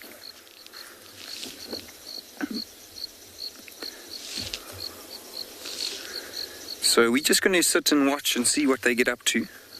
My name is Angus, and behind the camera today we have Simon. It's such a pleasure to have you all with us here for your very own live safari. You can see how the herd moves almost together. So one seems to lead the way in the front. Often that's one of the females, and the bull will hang around, not the bull, sorry, the male will hang around close to the back of the band of zebra.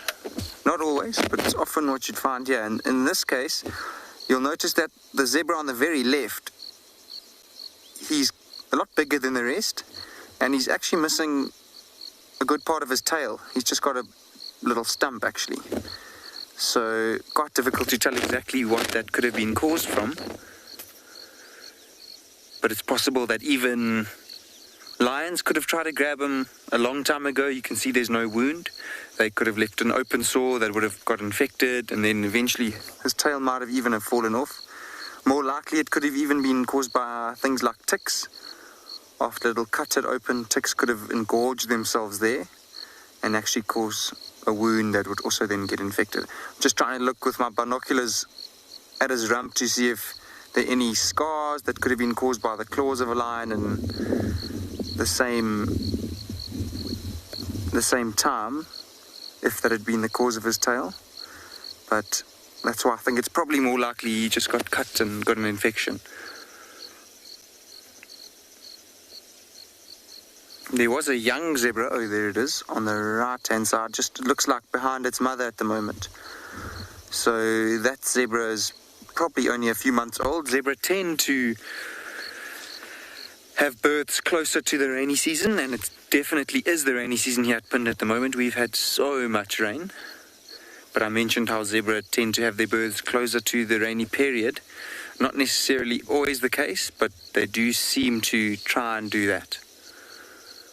They're pregnant for about a year.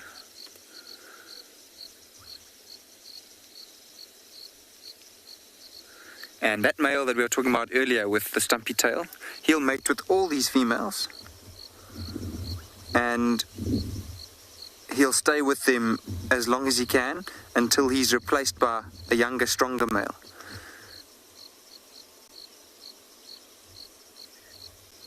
Notice that the young foal on the right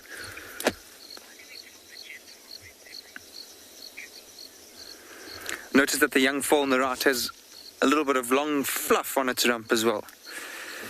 So, Kimmy, how you tell the gender of a zebra, it is actually quite difficult. One thing you'll look out for is a size difference. So, well, a big male will obviously be wider around the neck and the rump and its front legs, but you'll also look for the balls behind the back legs, and also if they are facing away from you, which unfortunately none of them are doing now, you'll see that females have a wider black band between their legs, and males seem to have a very thin black band, sometimes known as a G-string for males, and females wear panties. That's just a little bit of a rhyme that might help you remember it, Kimmy.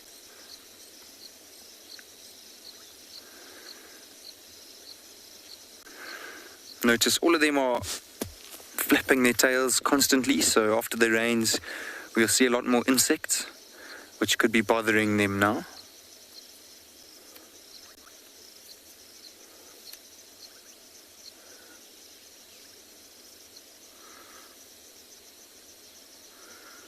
You can even see that these are, so you can see that there are faint lines in between the darker ones.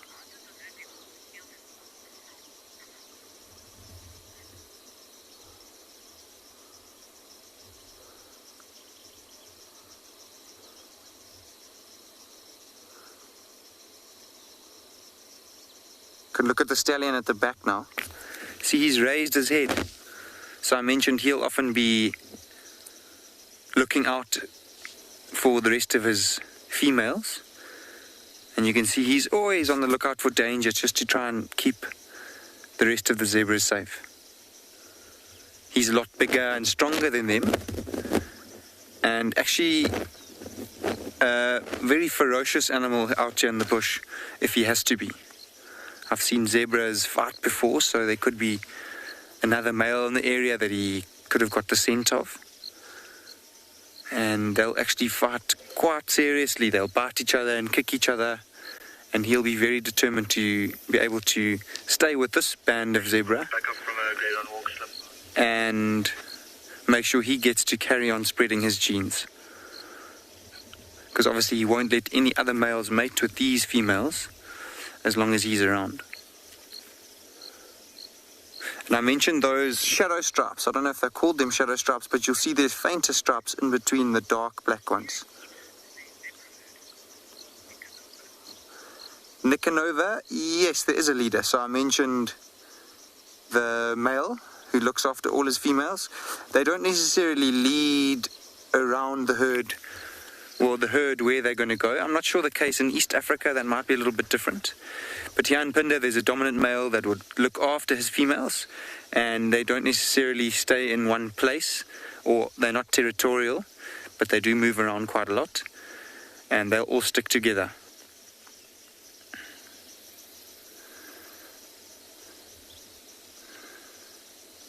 It's lovely with them coming a little bit closer to us. You can even just sit and listen for a while. You can hear them pulling the grass out.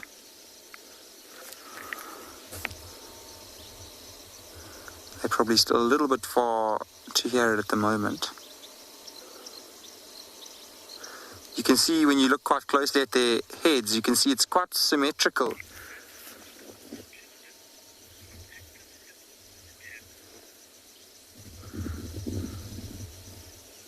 So while we're sitting here with these zebras that are quietly grazing, we're going to send you to some other animals that do graze, but only during the night.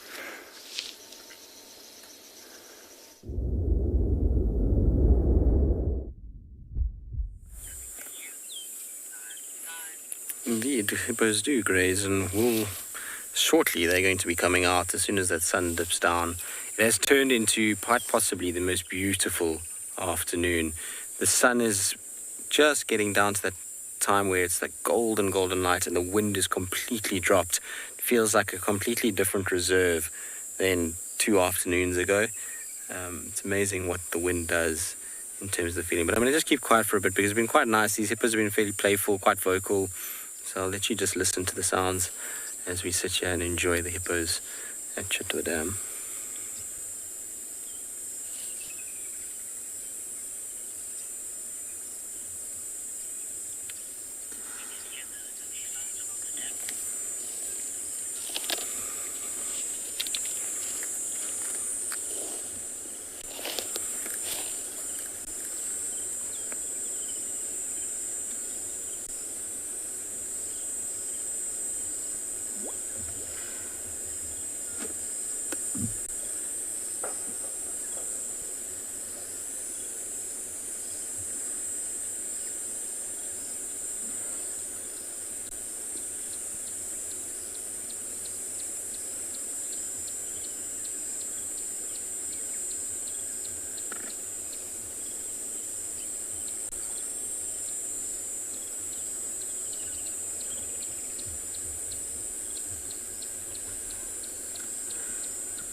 Those 2 little hippos have been having a glorious time. They were playing just now and kind of porpoising along. Where they actually are at the moment is very shallow. It's not deep here at all. In fact, normally this area in the sort of dry season, you'll find this will be completely dry. There wouldn't be any water here at all. It's just this year it's flooded quite far up. And so they'll just be enjoying sitting there, especially with that small hippo.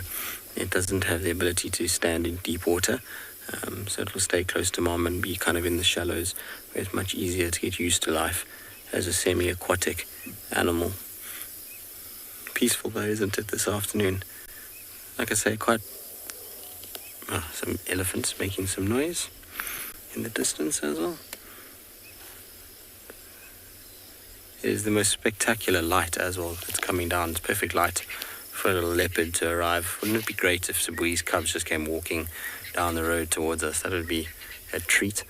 We might go just do a little turn past there and then back towards where I had those tracks for Dundee and Marips, just to see if we can't pick up on some of them moving around here. And we know that even Tswalu's little young male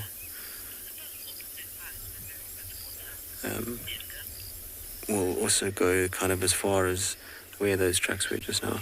I think it was Mirga. I didn't hear it very nicely, unfortunately, but will hippos' eyes open underwater? So they actually have like a little membrane that kind of goes over, and for the most part they can open their eyes and they do move around, but obviously there's a lot of debris in some of these areas, and so if it's really bad then they don't. But yeah, they can open their eyes. There's some really cool underwater footage of hippos in various places. If you just type it in on the internet, and you can be able to see how they go about moving around underwater, and you'll be able to see their eyes and what they do. But they can open their eyes underneath water. It's got to see where they're going. Remember that they're not swimming a lot of the time, they're walking, so they need to kind of see where they're walking. Otherwise they're going to bump into things and become, cannon fodder for various horrible rocks and stumps that I would imagine won't be very comfortable to walk into. If you've ever stumped your toe wading through a river, you know it's not a very pleasant experience.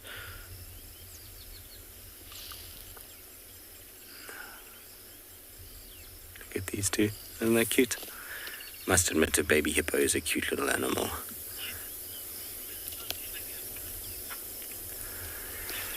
Helen, I've never personally seen it. So I've never seen a hippo giving birth to twins, or have I read about it. A lot of animals, it's kind of reported that they don't. So like elephants, impala, but there has been the odd case of it happening. So I wouldn't be surprised if it's been reported somewhere. But I personally have never seen it in the wild. It's only ever been singular individuals. And it's probably due to the size of the little baby, also the way that they go about things. I don't think it's, an animal that really can carry much more than one, or even look after much more than one. The hippos face a number of threats when they're born. Not only do they have to worry about crocodiles, and if they're on land, lions and leopard, and hyenas, but they also have to worry about male hippos within the kind of water point that they're in. And so a mother trying to look after two would be very, very tricky, and it's probably why they've kind of only give birth to one. At the end of the day, it's a large little baby that they're giving birth to. All right, so then we're going to move on and leave these guys now. They're kind of quite settled. Also, the light is really good, so I would like to try and see if we can find one of our spotted cats now, because it would just be so beautiful if we did. It would be well worth it if we manage to find one.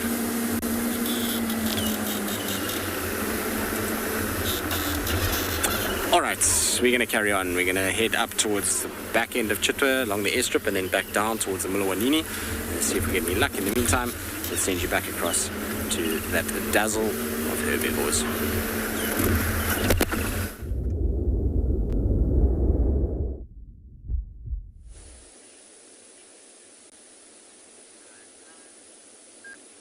Welcome back, everyone, and look at the stunning scene that we've managed to find.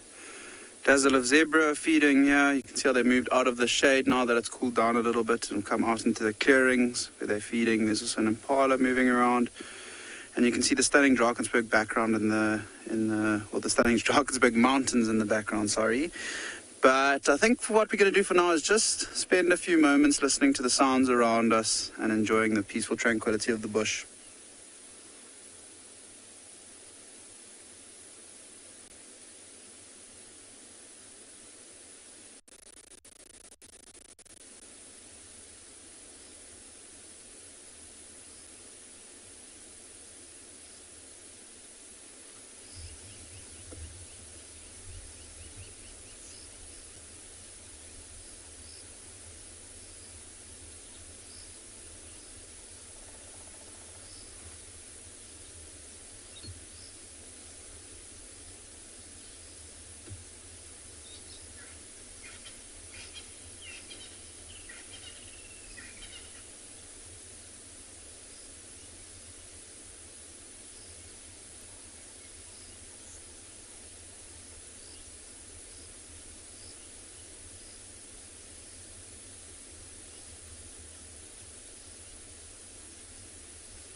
sure you all managed to hear that stunning drumming sound coming from behind us. And that is a territorial drumming of a bearded woodpecker. There it goes again. It's amazing how many birds we can hear calling around us. There's rattling sticklers in front of us. Woodlands kingfishers. Pearl-spotted owlet I heard. Emerald-spotted wood dove, ringneck dove. I'll just spend another few minutes listening to hear if we can hear that drumming of the woodpecker one more time.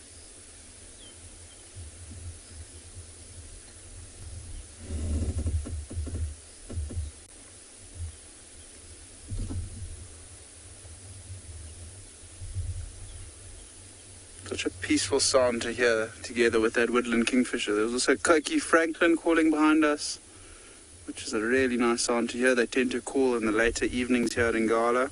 It is a beautiful bird, quite a secretive one. You don't tend to see them too often. And whilst we were listening to the beautiful noises, I also heard you were chatting about hippos and giving birth to twins at Djuma with Tristan. And these zebras that we have here, I was actually in a conversation with Odie about it, and we weren't too sure whether zebras are known to give birth to twins. Odie did point out that they do have two teats where the youngsters or the foals can suckle from, so that made me think that potentially there is a chance that they could give birth to twins. And then I did a little bit of research, and it has been recorded a couple times. Most of the time where two babies are born by the same mom at the same time, only one tends to survive. So that's not so happy news, but it is possible that zebras can give birth to two foals as well. But what a stunning afternoon. The light is starting to play its part. Really nice golden colors. Crested barbet calling in the background as well. So all the birds are out this afternoon, and I love being able to pinpoint exactly which ones are calling at specific times.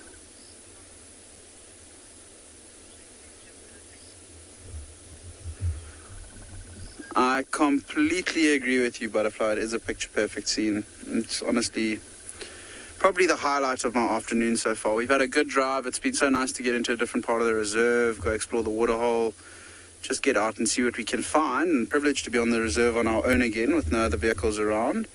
And what a way to end off our journey into the west this afternoon. It is a stunning, stunning view. I think from here what we're going to do is we're going to start heading down back towards the Timbavati River. We haven't had any luck with any of the predators out in this part of Ngala, and it is quite difficult, as I've said in the previous few drives, because it's so wet. We can't really track anything off the road, so we're really relying on these animals to be close to the road where we can get a view of them from the road. See how the zebras are now moving across from left to right. It's crazy how long the grass is. I mean, a zebra is a tall animal, and to just be able to see the back of its shoulders and the top of its head and mane shows us just how long that grass is. Which, as I was saying, we're going to move down towards the river as it gets a little bit later. That really, really beautiful golden light's going to start coming about. And the bird life, I'm sure, is going to be excellent down there. So hopefully we'll be able to find a few nice birds to show everyone, as well as the fact that that's the area that we tend to focus our search for leopards. And I haven't seen a leopard on Ngala for a few days, and I'm really hoping that we get lucky this afternoon. It is incredibly tough this time of year with the long grass and the thick bush, and the fact that there are still a few impala lambs around and lots of water. It means they don't have to move too far between meals and looking for water. So you don't tend to see their tracks on the roads too often, although they do like to move along the roads when they are moving around because of the long grass, especially in the mornings when the grass has got all the dew on and it's still very wet. But yeah, crossing fingers that we will be able to find a leopard this evening. Again, I wouldn't complain with a lion. I do love seeing lions around Ngala as well. But I think our plan from here is to head down towards the river. We've got those really nice big trees, nice thick horizontal branches, perfect for leopards to lie and rest in. But as we can see, the zebras have moved behind the bush, and the two that have moved across picture have also gone behind the bush. So we're going to continue driving and head straight, pretty much straight south from here. Straight down towards the Timbavati River, towards an area that we call Henny's Crossing, Henny's Northern Bank. It is the last area that we saw the Birmingham lioness, one of the middle ones, with her three youngsters look, with the river having come up as much as it did, I think she would have probably moved them a little bit further away from the water. But with them having such small legs and it being quite difficult for them to move around this time of year, I don't expect them to be too far. See, in front of us there's some wildebeest moving across as well. A couple more zebra down at the bottom. But for now, we're going to send you back to Djuma and Trashala for a bit of an update.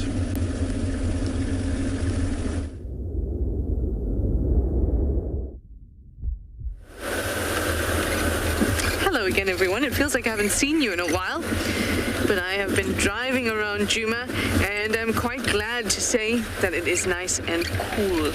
There's a great breeze that is coming through and gracing my skin with its presence. Now we're going to head back down towards the den. So what I've done is I've gone via Tiller Access up north to Aubrey's Roads, to Aubrey's Road, down our northern boundary, come down south again, and I'm going to go check up on the den yet again. There's also been some lion audio to the south. And I remember yesterday we had quite a chaotic time in the evening, but I love those times. I really do, because there's so much chaos that's ensued by these sounds coming from all over the place. People standing around. Where's the lion? Anyway, everyone moved south. But there's some lion audio coming from there now, and we know that when I'm at the hyena den, or if anyone's at the hyena den, not just me, it's a great kind of acoustic area for some reason. You can hear things for quite a while, and it's also because it's quite central. Animals tend to move through there. Ooh, let's enjoy this moment for a moment. This is Philemon's Dip. Of course you know Philemon's Dip because you would have heard it all the time. But just listen to this water that's flowing, and I'll tell you how it feels. It feels like I'm in a tropical jungle, almost, especially all the way down on that other side, where you can see it's a little bit shallower and the water going through. It's so humid in this dip. I can feel the moisture on my skin immediately. It is so humid. It's almost difficult to breathe. And listen to the sounds of those insects, frogs, crickets. Anything that can make a sound is making a sound. Just enjoy this for a little bit.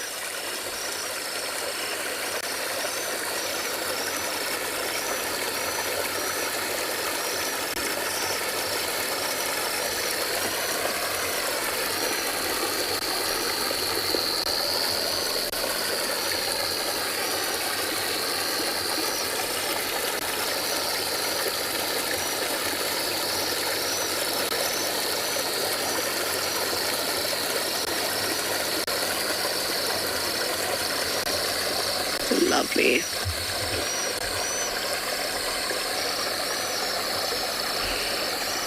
It's so humid here. It's like I've just come into a cloud of humidity. Honestly, feels like a jungle. It's a jungle out here.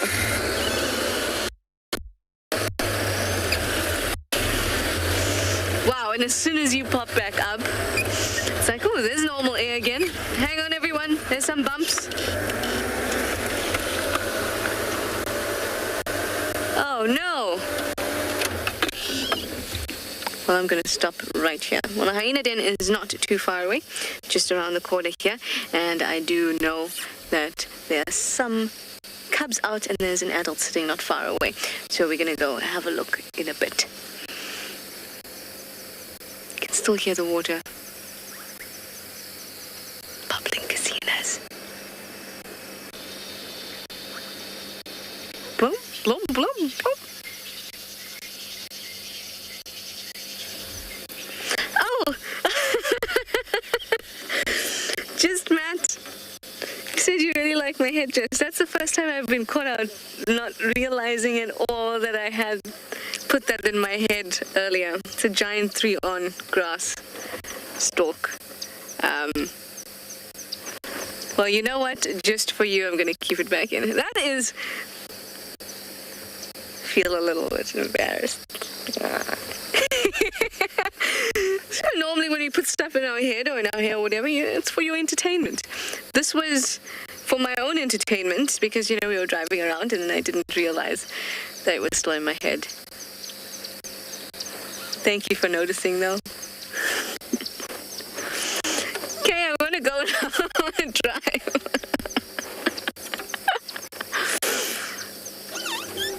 Can I have C? I'm almost at the top of this dip, if that's going to make a difference. I'm going to head on to the hyena den now with my beautiful giant 3-on grass that is obviously in a mosh pit. Look at it. Okay, I'm going to go to the den.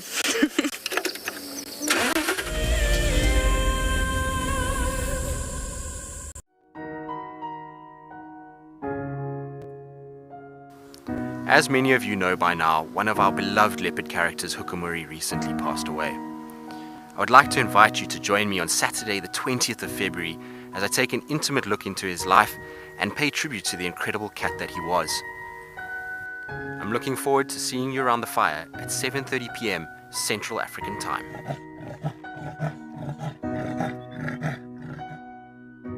So in 1998, we had this idea to go and put a live web camera on a waterhole somewhere in the Sabi Sands next to the Kruger National Park. And I approached just about every single landowner and everybody thought I was completely crazy until I met Yuri and Pippa Moorman. We thought it was definitely a fun idea and a worthwhile thing to experiment. And it immediately became a runaway success. And it gave people all around the world the opportunity to watch a little piece of Africa day and night. Back in 1998, it was the very early stages of the internet.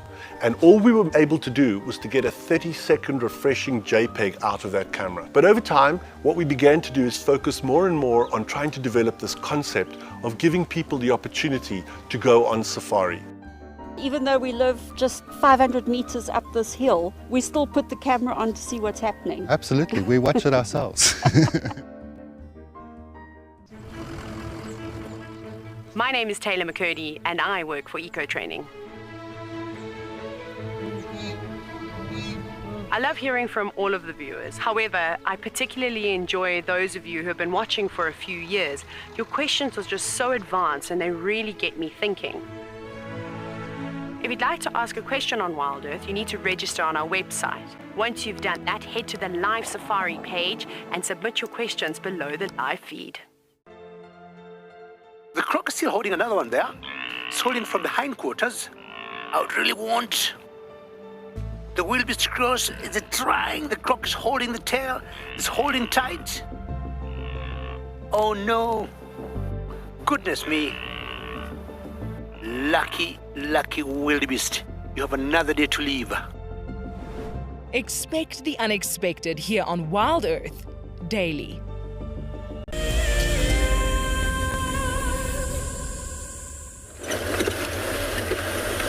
Well, we are almost at the den.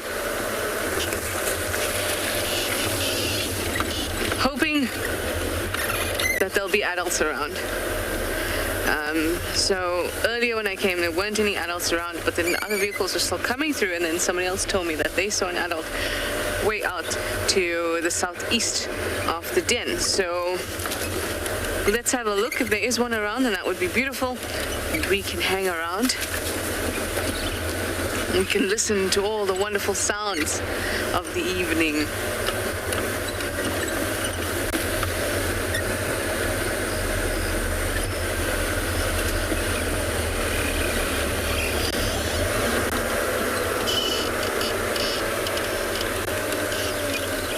Any little monsters milling about?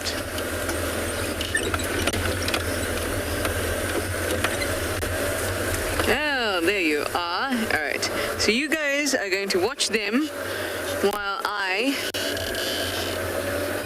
look for an adult.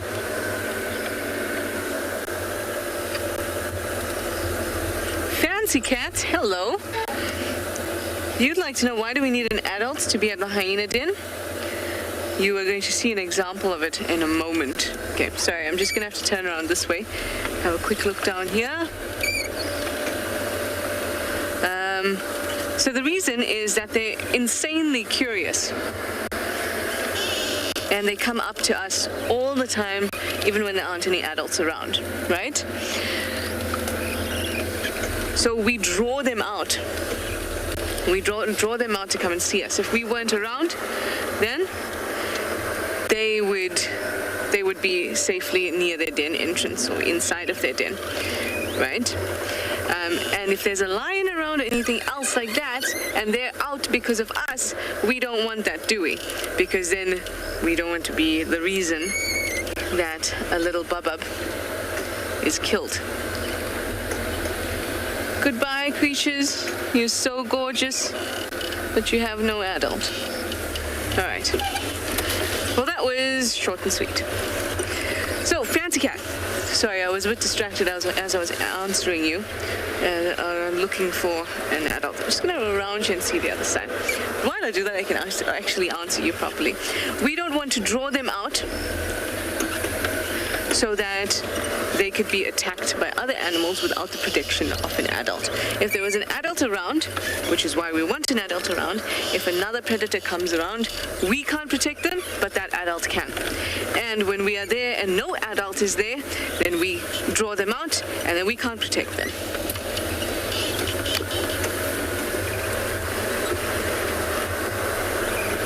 Okay, well, I'm going to have a quick look here on the other side of the den, and I'm going to send you over to Pridelands and Steve and his bird.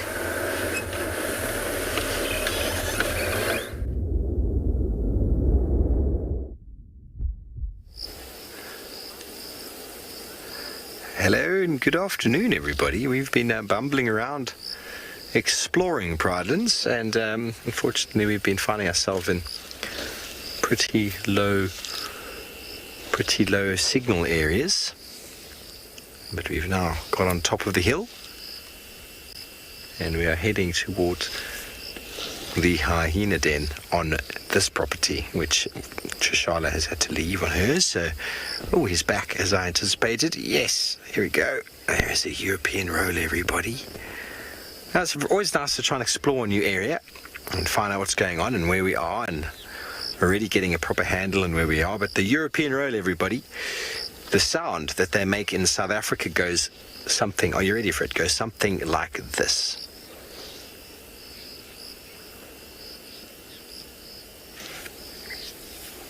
Did you hear it? I'm only being a clown this afternoon, everybody. They don't make a noise in South Africa. They only call in Europe. So if I played the call for this one now, he'd be very confused. So I'm not going to play it while he's still in camera. No, Elton, the whole object was to not play sound, because they are silent in Africa. They're European rollers. They make the calls in the north, and they don't make it here. That was my funny of the week, and obviously it didn't go down very well. European roll, everybody. Very easy to identify the coloration. Very, very blue with that sort of brownish back. And they like to sit perched like this and then flop down. These birds will all be leaving in the next month or so, so they're trying to fill their bellies with insects. We actually had one with a giant ground beetle earlier, which was quite interesting. We watched it pounding it until eventually half the beetle fell away and he was able to swallow it. Imagine putting a giant beetle into your mouth and then swallowing it, and then it goes into the crop. And it's just this huge amount of chitin and body parts. I can't imagine. I can't imagine. It's like taking a huge prawn, or taking the whole lobster or crayfish and sticking it in your throat. The feeling would just be a bit strange. Now, if you go down just slightly, you'll see another bird just underneath this one, which we all know and love. Oh, hello. There's a crested barbet. Keifkop houtkapper in Afrikaans, because he's got that little crest on the head, and they chop wood, apparently.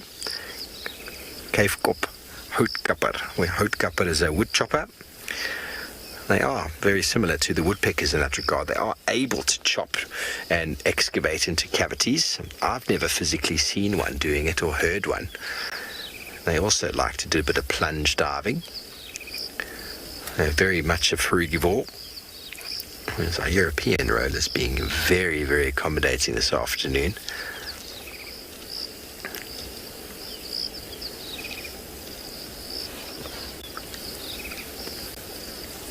There we go, very colourful. Actually, maybe see the size difference between the two of them now. You can see the barbets a little bit smaller. Jobing, no, they don't necessarily migrate for the warmth, although that's probably a secondary reason. They migrate for the food. Many birds will overwinter here. They spend the winter months here. See the rollers going, hey, you're speaking a language we can't quite understand, but I bet we could put subtitles to. So they migrate down here for the food. For the insects, they breed in the north, as do many birds.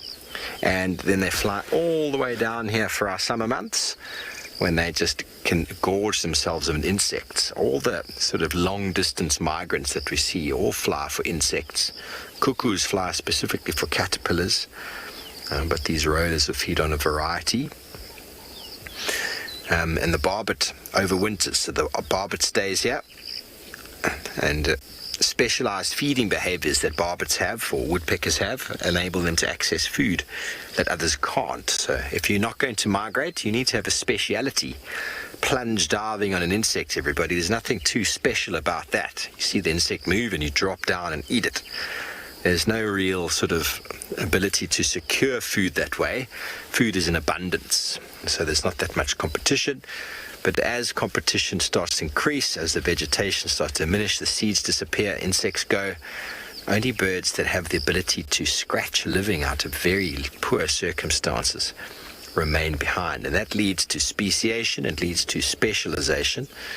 And very interesting work with the Darwin finches in the Galapagos Islands is in times of abundance, there was quite a big sort of mix in the species, because there's actually species actually change, they actually evolve in short periods of time due to the fact that the food sources change. So you suddenly get these finches that have got very big beaks, and then those have got very small beaks, and the ones in between are completely eradicated.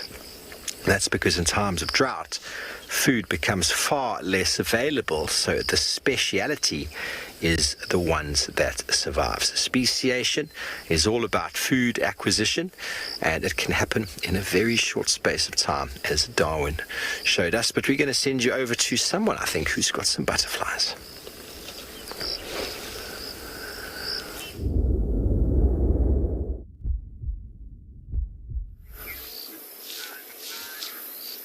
Welcome back to Pinda, and what a beautiful sunset we have here up in Zululand.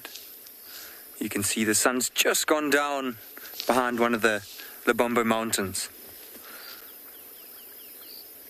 Quite a special mountain range here. It actually cuts our reserve into two portions and creates completely unique habitats on each side. So here in the eastern part of the Lebombo Mountains, we actually find elephants quite often, and we've managed to find one again this afternoon. Unfortunately, we can only really see his rump, but I think if he does move a little bit further forward, we might be able to get him on the other side of that thicket that he's feeding on. He's just feeding on the grass on the other side of it. And he is quite an impressive bull. He's got these really impressive tusks, which I would really love to show you all.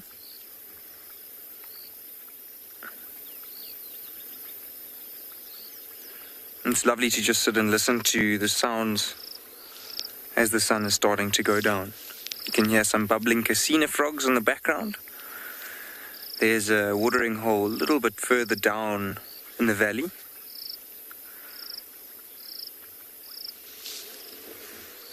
Let's try and edge forward. I think our signal here is quite good.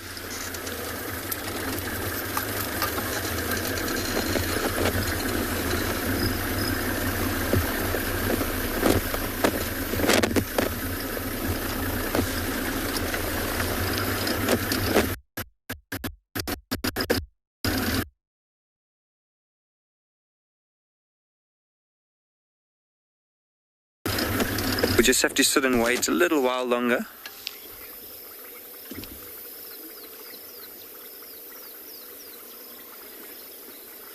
It's a beautiful weeping boerbean at the center of that thicket. You can see it's very light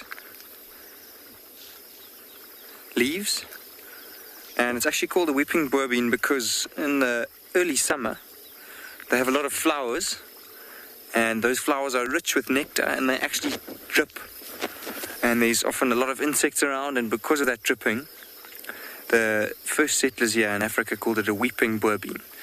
Boerbean comes from the farmers originally used the beans as a substitute for coffee, so that's how it got its name. Quite interesting. And he's actually just feeding on the grass on the other side of this thicket. Do use because it's very rich in nutrients, and in the dry season is when they'll focus more on leaves and shoots and bark. You can imagine being such a huge animal, you have to eat quite a lot.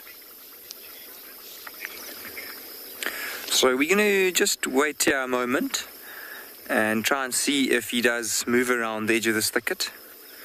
But so long, meanwhile, we're going to send you over to Tswalu.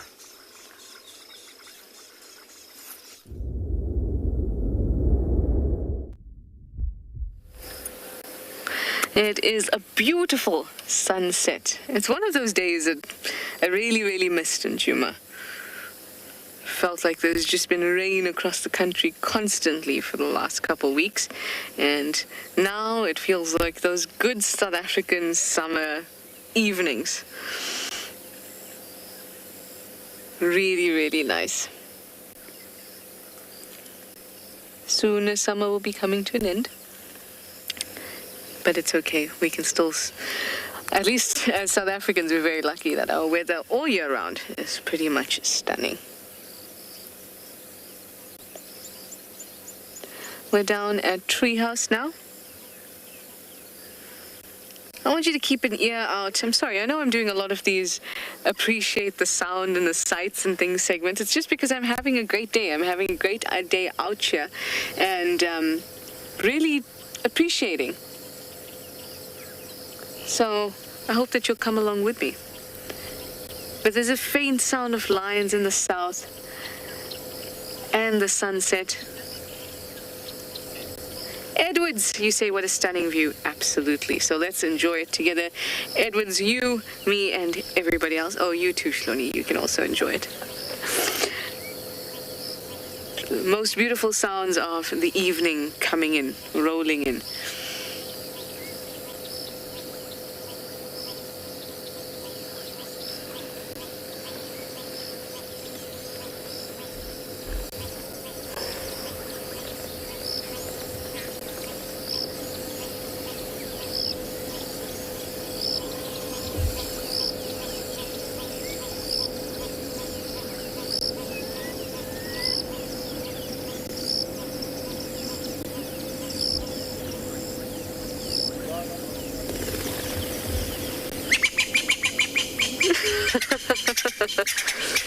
And there went our spurfowls.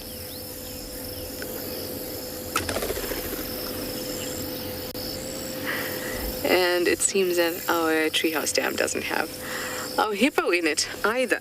I wonder where he could have gone.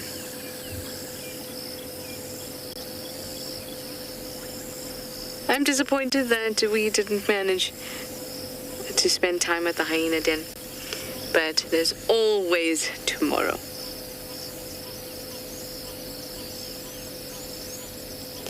I've been missing birding, and I got reminded today about birding, and I think tomorrow morning, of course, we'll check out the hyena den, but I'd like to do some birding.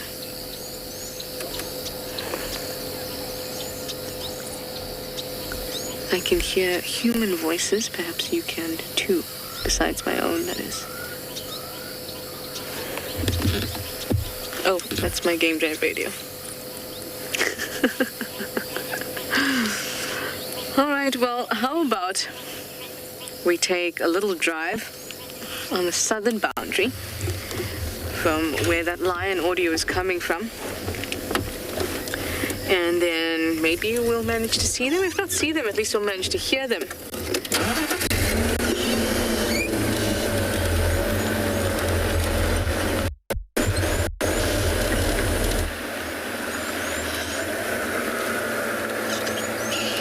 Still need my chameleon. Haven't found a chameleon since I've been back.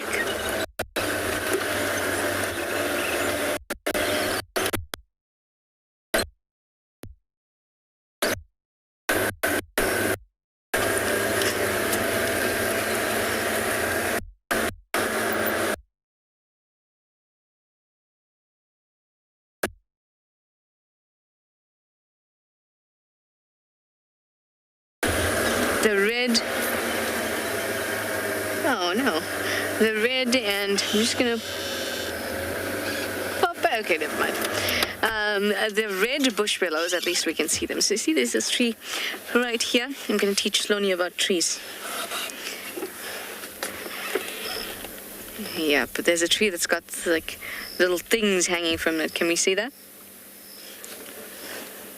Kind of look like little nuts. Yeah, there we go. Russet bush willow there.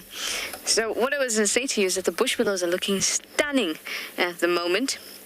The russet bush willows have this beautiful russet color that's particularly bright at this time of year. And the red bush willows, oh, they're just like this really pale kind of pinky red. It's really, really, really gorgeous.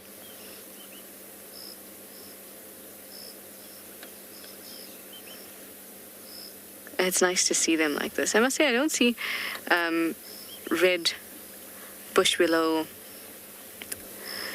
case or seed casings as often as I would like.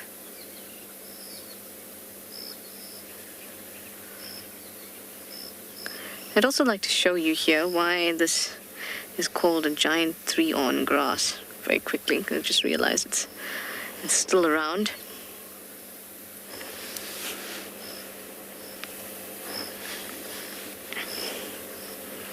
So firstly, it's very clearly, there we go, very clearly giant, right? I think it's quite giant, but 3 on. So if we pull one of these out here, just gonna pop that down there. I hope you'll be able to see it. There we go.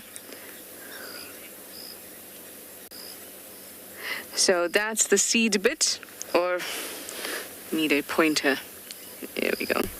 So that's where the seed sits of this grass, and these are the 3 awns. Now that's helpful because it helps the seed to disperse. So if you pick it up, oh, look at this, this is magic. This is magic right there. I feel like a magician. I didn't even plan this, guys. But the 3 awn bits, or the 3 wings, allow it to disperse even further. So, I mean, this is really going to test Sloni's ability. But I was about to throw this and see how far it goes, Sloni. He's not even, he's like, nope. Okay, up we go. Now I have to throw it from, you have to pull back. I can't throw it from here. There you go. All right. Oh, well, look at that. It landed so far, just on the bonnet in front of me. But when there is a breeze, the larger surface area allows it to be carried further. I had a question.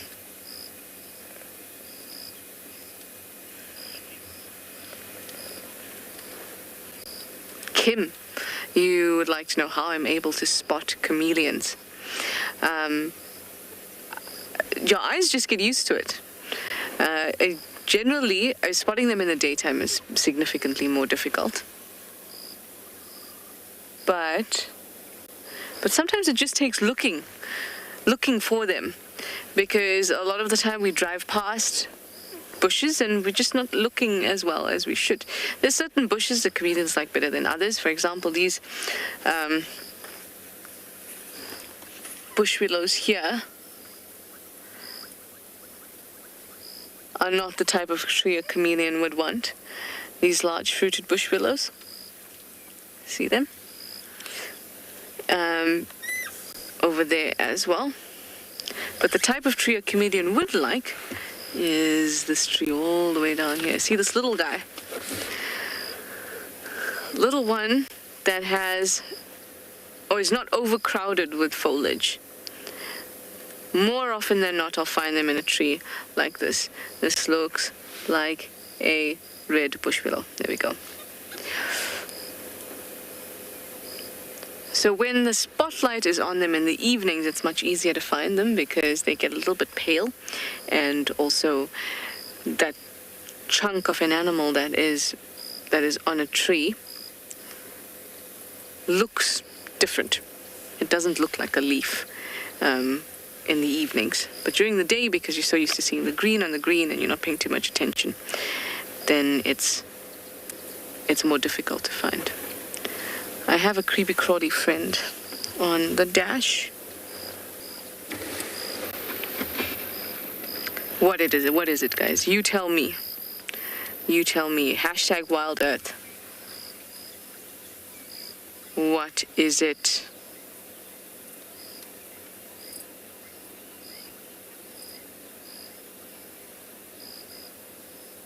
Can you hear the lions?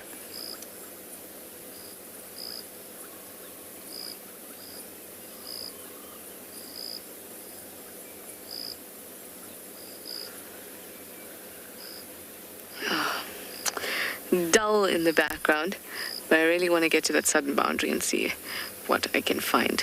All right, what is this guy? It's got 8 legs. Would you look at that?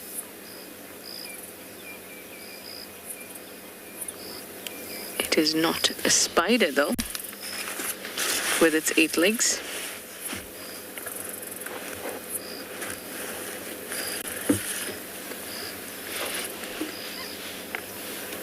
It's scary. Oh, you like... Yes, you are correct. It is a rhino tick. I would have even just accepted tick, but correcto, it is a rhino tick. Yeah.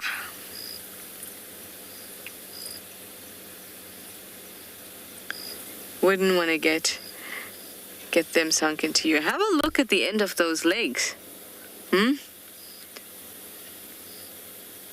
Sharpened, get a good grip on you.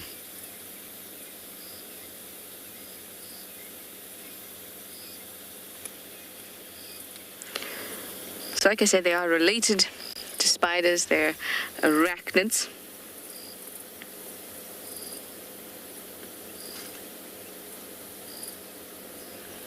And they're in a group Akari, which are ticks and mites. And then there's also a few pseudoscorpions, harvestmen,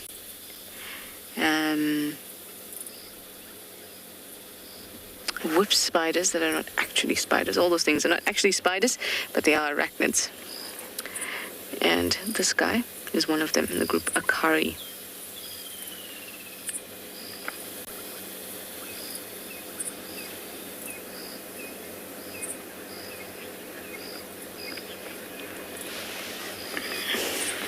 So with ticks, what we generally do around the bush is that,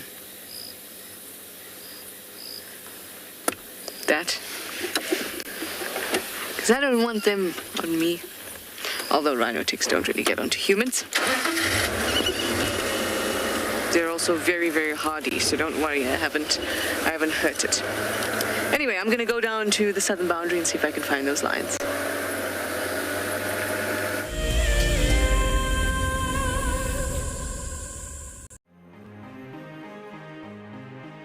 Hi, I'm Sue. I'm from South Africa and I'm the incredibly lucky winner of the Tswalu competition.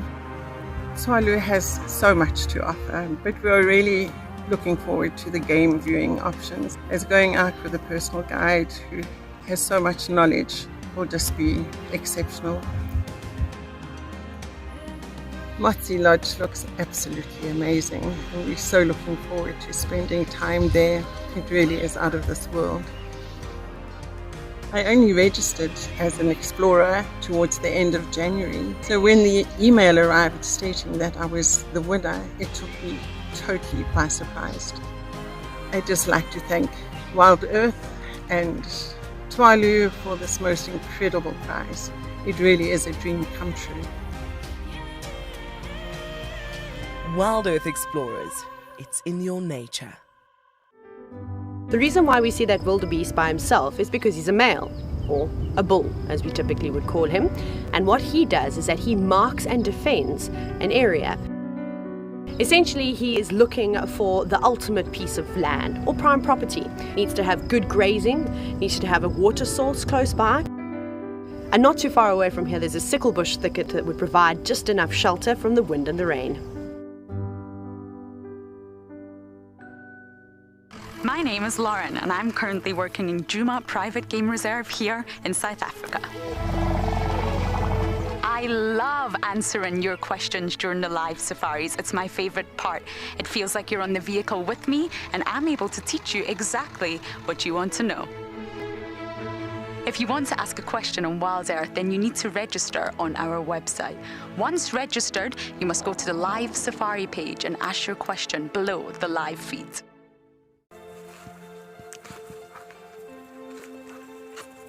Hello, Mama. Just checking us out, everybody. There's no aggression here. Very relaxed. A herd of elephants moving around your car like that is truly, truly magical. Tune into Wild Earth every single day. It's in your nature.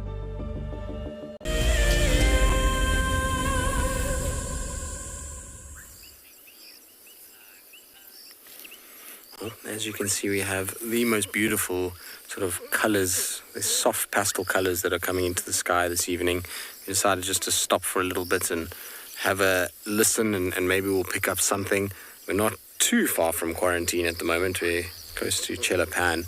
It just seemed like a good place to stop and listen. It's now at this time of the day where you will get little vocalizers and kind of alarm calls, and there's a lot more movement of a lot of the animals. But isn't that pretty?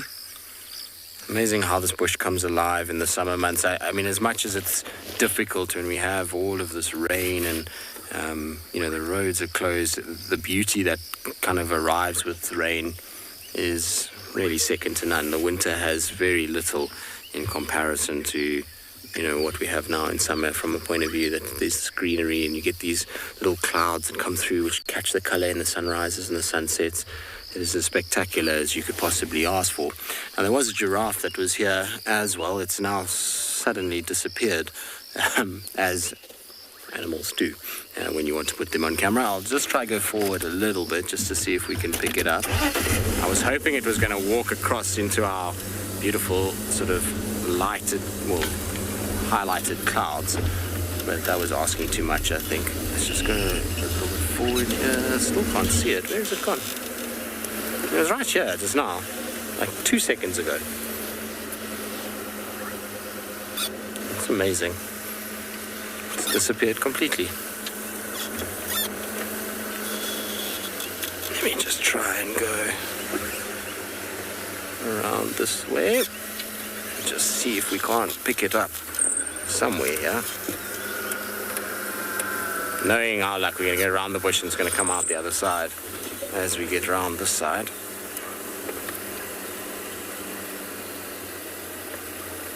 There it is.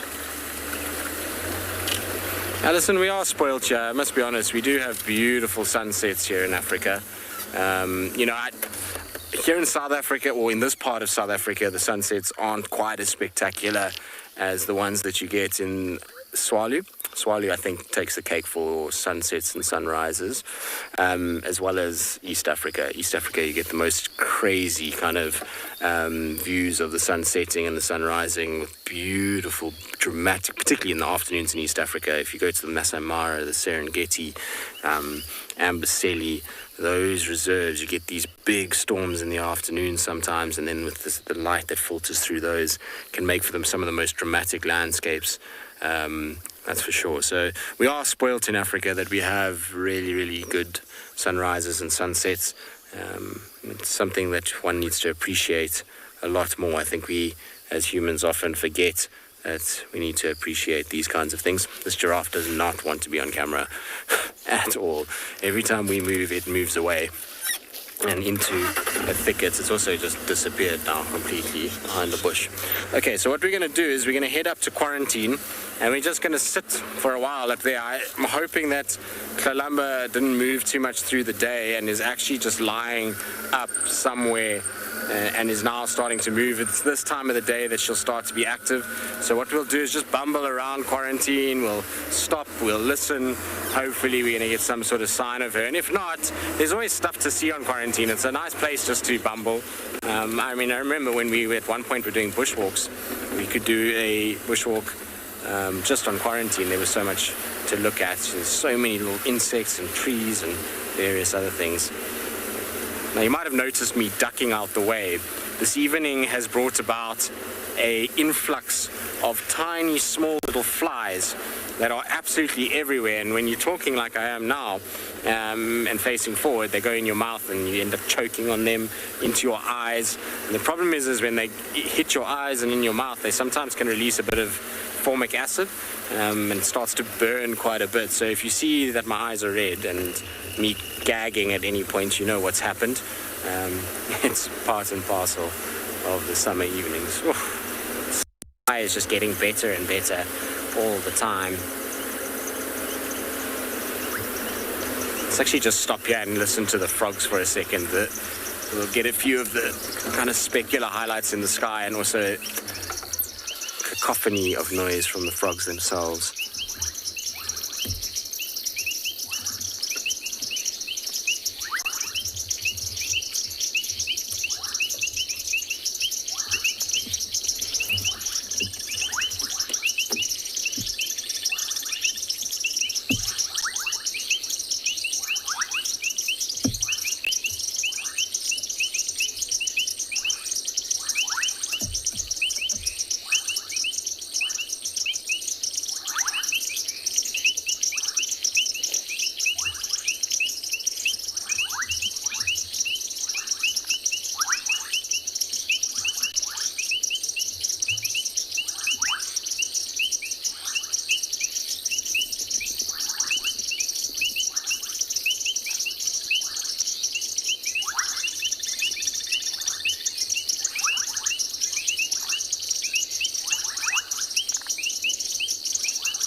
That sounds amazing.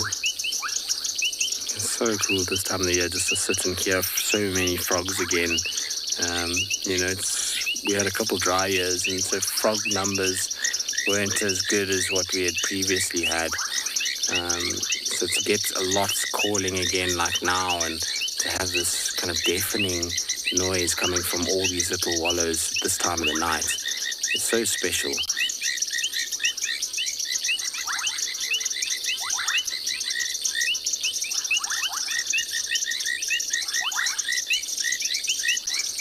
So there's 5 different species of frogs so far that I've heard at the moment. There's been banded rubbers that are calling, the painted reeds, bubbling cassinas, common river frog, and sharp-nosed sand frog has also been calling.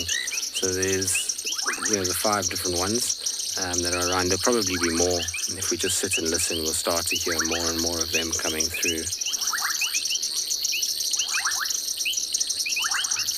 Now, you say that you love the frogs. They make such beautiful music. They do. I think it's one of those things where if you're ever out on a safari, it's sometimes nice. I'm actually just going to put a little bit of light just so you can see a little bit.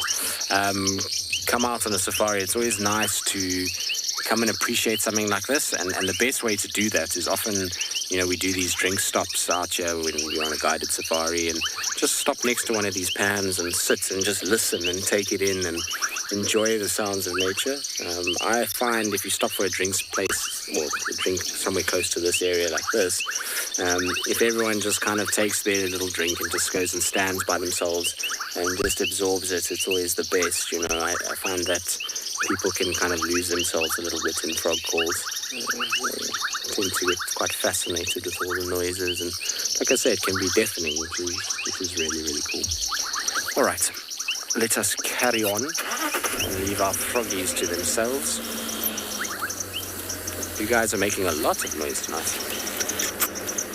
I'm a bit sad though that this year we didn't get the same explosion of bullfrogs like we got in 2017, because that was very, very cool when we had all of those bullfrogs, and they're amazing creatures to watch. All right, we're going to carry on heading towards quarantine. Hopefully we'll get some luck with Kalamba. In the meantime, let's send you across to Shashala with something interesting.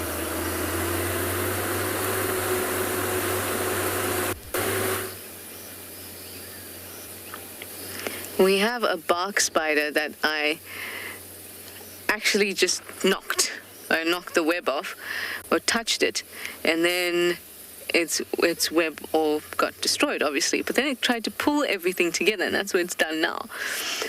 So you remember I was telling you there's these little midge type things that are flying all over the place, tiny little things, and yesterday I was coughing quite a bit because they were entering my mouth while I was trying to speak to you.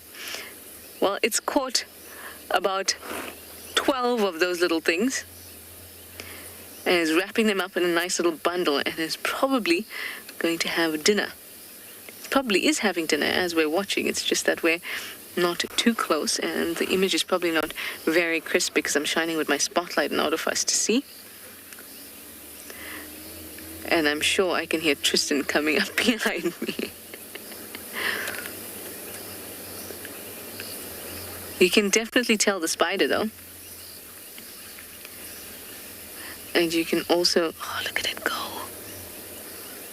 How amazing to just watch it maneuver like that.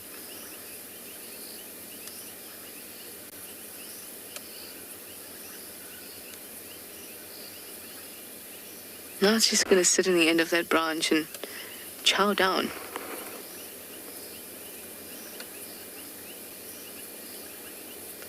I was so hoping my bull bar just touched that web, and I was so hoping that it wouldn't catch it, but it did. And that's because the web is sticky. Not all spiders or not all types of silk are sticky. But when a spider wants to catch its prey, then it produces a sticky silk, which is what just this one has done. So it'll continue to consume those little hojos, as we say, and then also that silk once it's done.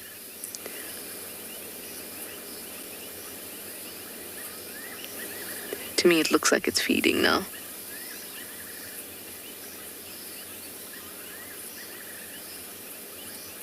Oh, listen to the sounds of the frogs and the fiery neck nightjar going in the background. Sounds of summer.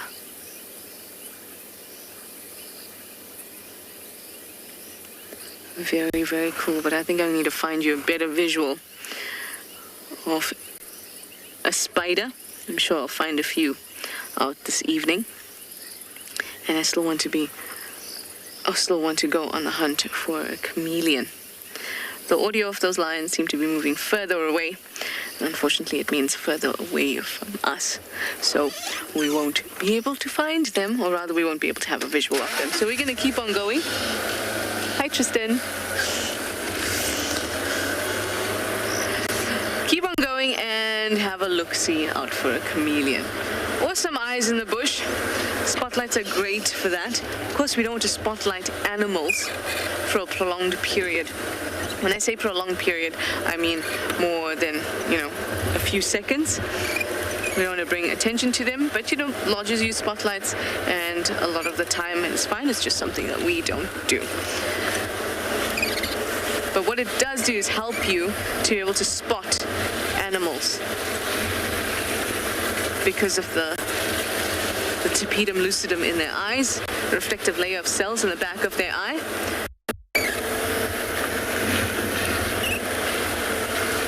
Hi, Herman. You'd like to know how often we encounter snakes in Djuma? Less often than you would expect. And the most recent time I saw a snake was about a week ago. It was a puff adder on the road while I was driving into Djuma. And that was it. So I think the most frequently seen snake is a puff adder. At least by us, because they hang around camp sometimes too. But we have seen a multitude of snakes. So puff adder, python, Mozambican spitting cobra, brown house snake, spotted bush snake, western yellow-bellied sand snake, eastern tiger snake, boomslang, black mamba. Those are the ones that we have seen, but many of them we don't see often.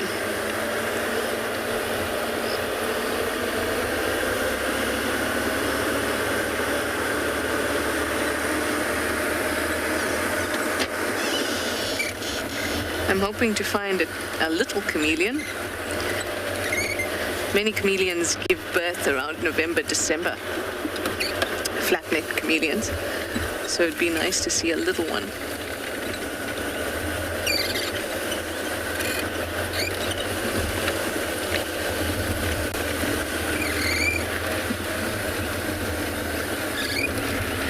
Large fruited bush willows are all producing its large fruit. And they're kind of giving me false positives for chameleons. Flip-flop. You'd like to know, what do frogs actually do for the environment, being all slimy and that. Frogs are great indicators of environmental health. That doesn't quite answer your question. Let's answer your question first. So frogs, being aquatic, actually amphibious, so semi-aquatic, is an important role. There are not a whole heap of amphibians out here, or animals that are amphibious, like a hippo, in and out of water. But what that does is it brings nutrients, minerals, other materials from the land into the water, and the water into the land. So it allows for there to be some introduction, where normally those environments would be two completely separate things. That's important. The other thing that they do is that they eat a lot of insects. Can you imagine what our insect population may be like without birds and frogs and chameleons, things like that? And then also, they can maintain ponds in streams, and they're also a food source for birds and larger organisms in the water. Tadpoles are a massive food source as well. Again, tadpoles maintaining little streams. I don't know if you've ever, I know when I was growing up at my grandmother's house, we used to have a little stream behind our home, very tiny one. I mean, when it was rains like this, it may become a little bit bigger, like the one we saw at Philemon's Cutline, or Philemon's Dip. But otherwise, it was very, very small. But when there were tadpoles around, which there generally was, they would maintain this small, tiny stream with their mass. and it allowed it to flow. It meant that there was more breeding grounds for mosquitoes, etc. Doesn't keep me happy, but it was important for the environment. Now, flip-flop, that actually answers the question of why they're important for the environment. But one of the most important things about frogs is what an excellent environmental indicator they are. They have permeable skin or semi-permeable skin. And if there are frogs around, it means that you have good air quality because they're breathing through the skin, they're absorbing things through that skin. And if you had bad air quality, they would absorb all the toxins in the air, right?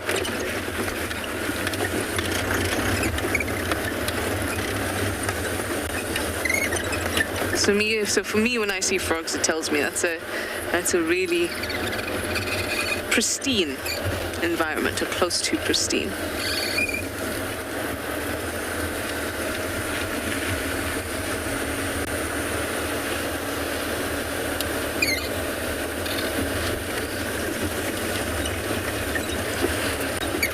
There must be one out. Not the frogs. The frogs are definitely out.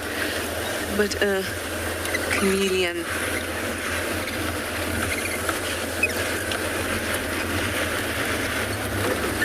Oh, to just find one would be great, wouldn't it? All right, well, while I'm looking for pale blobs on trees, Tristan is looking for those eyes in the darkness. So let's go over to him.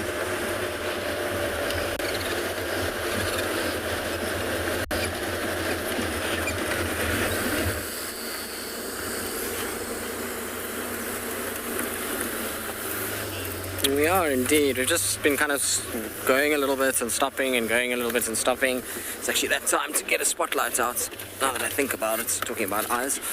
But really no sort of indication of anything being around, just the odd bird that's making their last calls for the night. So a few starlings here and there, woodland kingfisher, they've been calling, and then the nightjars are starting to come out now. I've heard a little fiery neck calling just now.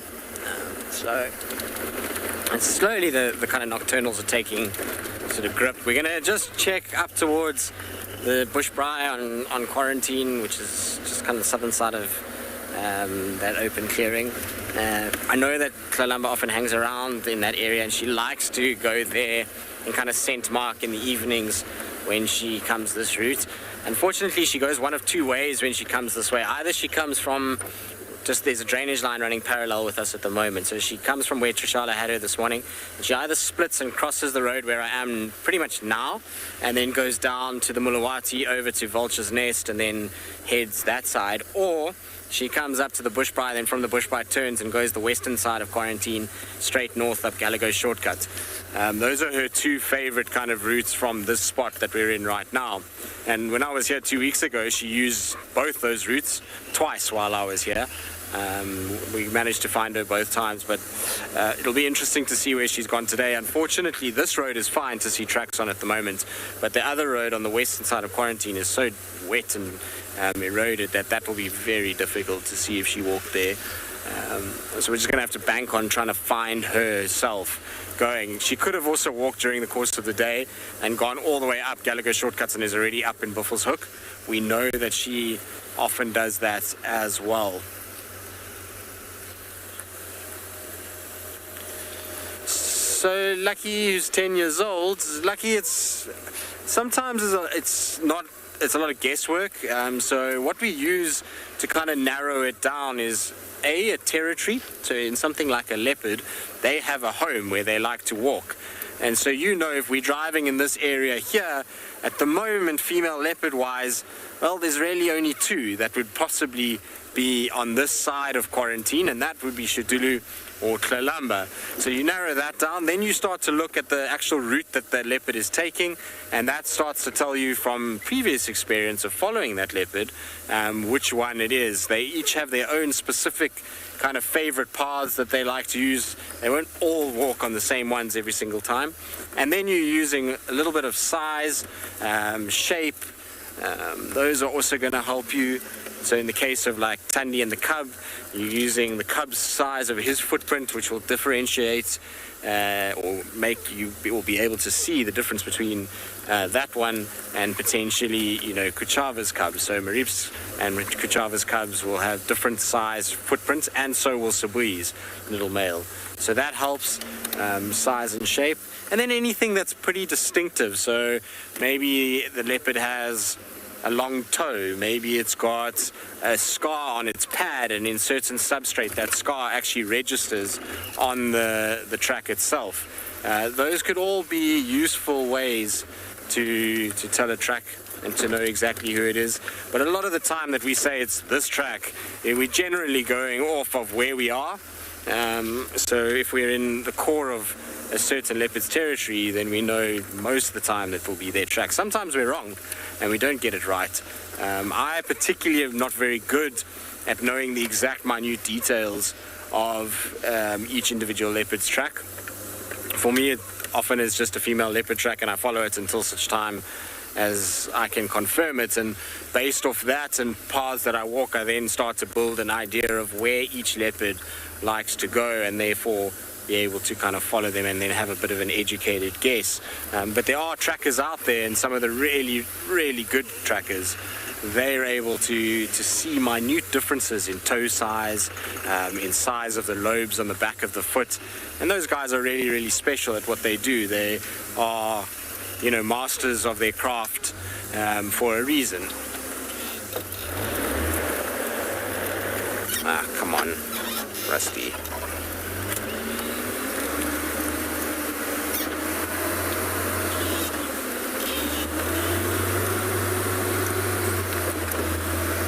Nikanova, 100% correct. So after a period of rain, there will be less leopards for a number of different reasons. The first reason is that when it rains, you're going to get a lot of water that's going to collect all over the place. I mean, you can see now, a leopard can drink absolutely anywhere it likes at the moment. It has to walk about 5 meters to find water anywhere at this stage. And so that means that when a leopard is moving along in its respective area, it doesn't have to come onto a road and walk to a water source. So a lot of the times in winter, how we find the leopards is because they're having to go to a water source. And not only that, but they're also, if they're on a kill, having to go back and forth. And so the tracks are left behind a lot more clearly than they are now. So now you're finding that they're not walking to get water as much, which means less tracks.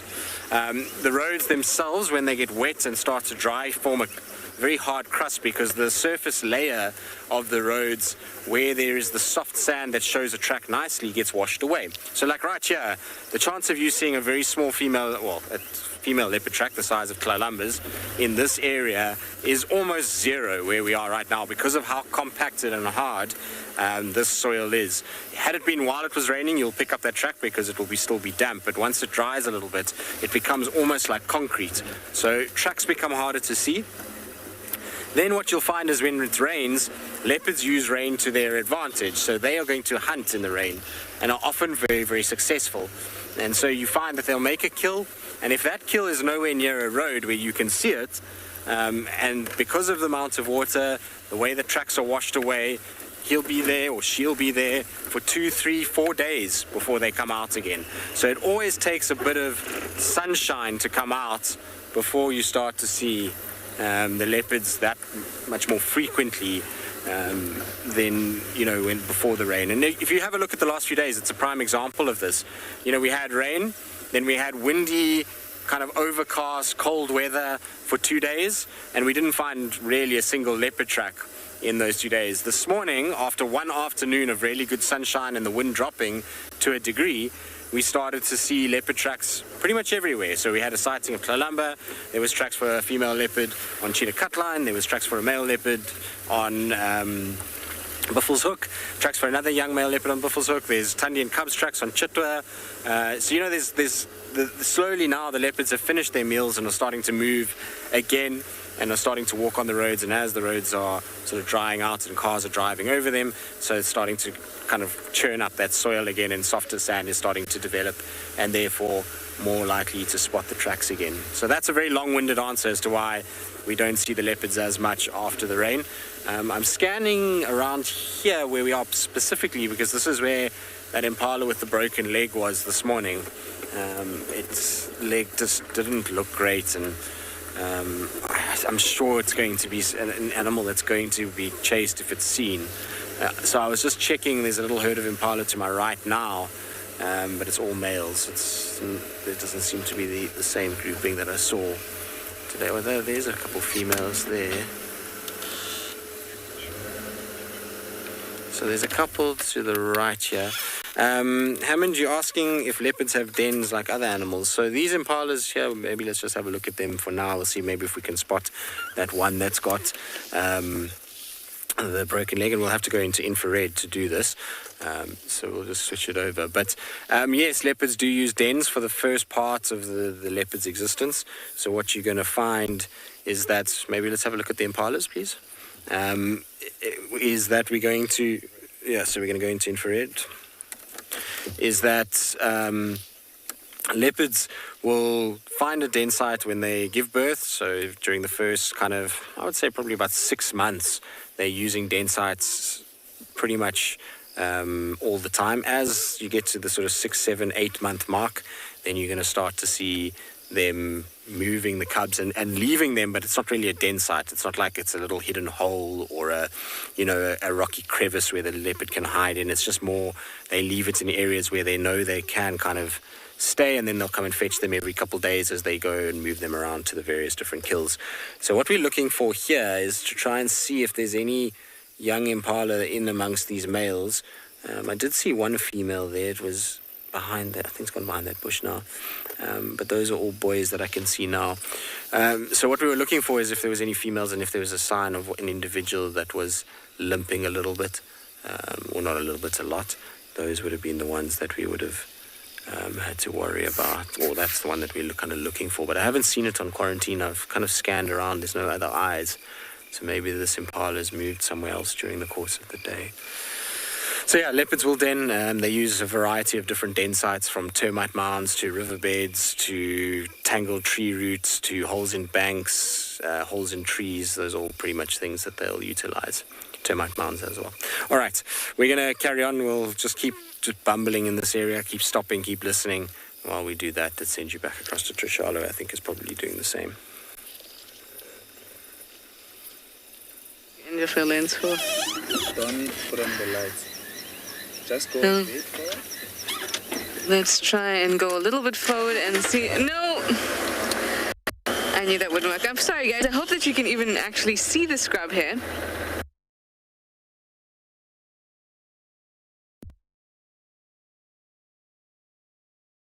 In of our lens on the IR, so of course we're in infrared so that we don't shine any lights, anything on the scrub here.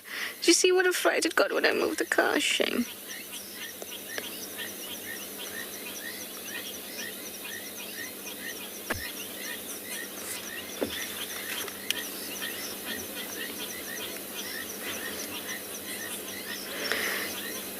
At least we can still see those bright eyes of the scrub here. And it's going to be gone. Yay, it's popped out into the road again. I know it's really difficult to see it. But they're super, super cute, aren't they?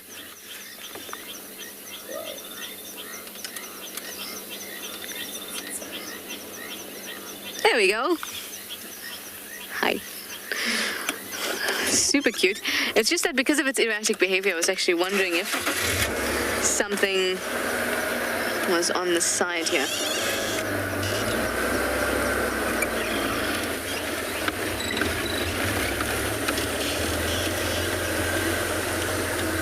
I've seen Kalamba torture poor scrub hares before. Let's have a quick look here. The soil is so soft. No, that's just the scrub hare's tracks.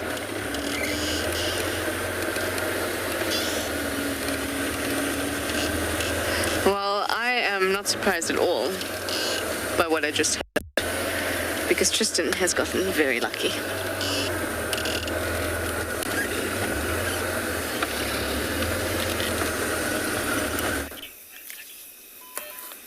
Well, there we go. We've managed to find a leopard. I can't see who it is just yet. They're just glowing eyes coming towards us at the moment. Seems to be very aware of something behind it. I don't know if maybe there's a hyena following.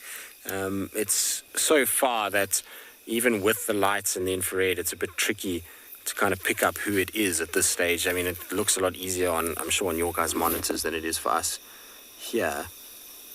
I'm just trying to see if it's Shidulu or Kalamba. I suspect Kalamba, given that she was around this area this morning.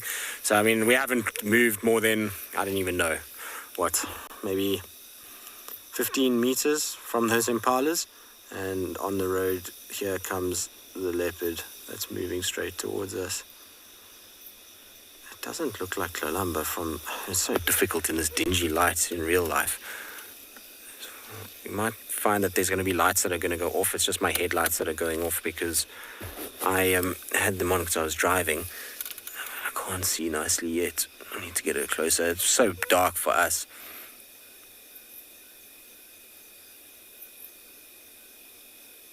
Look at those eyes glowing. Isn't that cool? Whoever it is, they're quite full. Looks like Shidulu, doesn't it?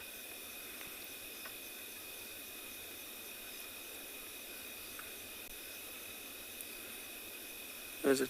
Yeah, looks like it. I was just trying to see because she's right here in front of me now. Just going to put on a little bit of light.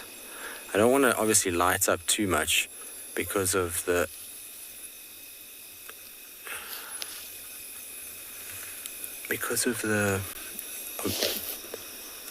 the fact that these impalas are close. But let me just turn around quickly. I just want to be able to turn. I'm also concerned as to why it's so skittish behind it at the moment. I'm just looking, often what you can find is that there is something following it. So like hyenas or potentially another leopard. It's very, very possible. So I'm just going to try and see, where did it go now?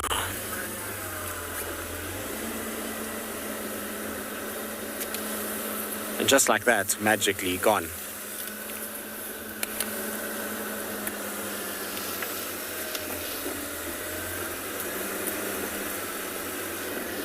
How is that possible?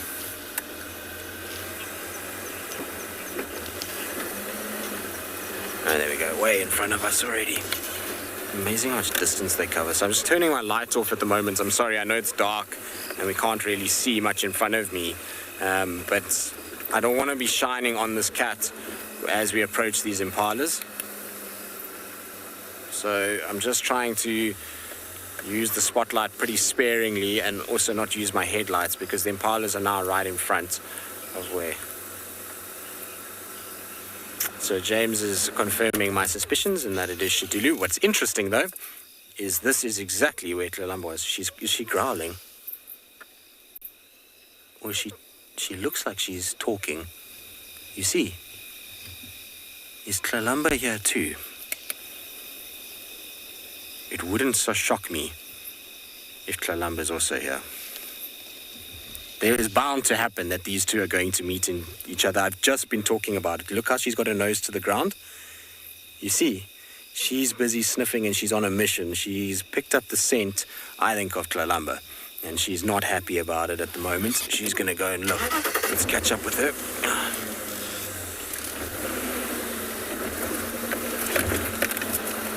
Sorry, I just need lights now because this section of the road, like you see, she's coming straight back at us. She's definitely smelled Kalamba. You can see how her behavior has changed. Look at that nose to the ground. Isn't that crazy? Heather, you say, oh wow, a last minute leopard? There's something right next to us that's just run. She's running after it. Look, look, look. There she goes. So I'm trying to see where she's going. There goes her tail. There's another leopard, I think. I saw eyes for something else. Look, yep, there's two leopards, I think. Let's just try and turn quickly.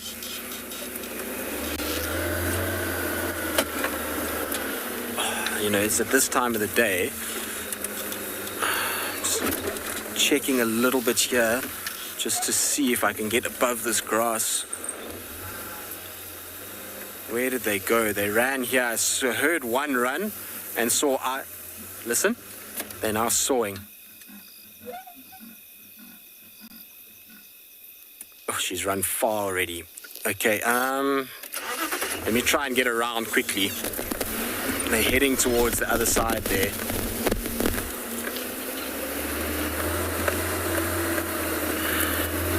Hold on, everybody.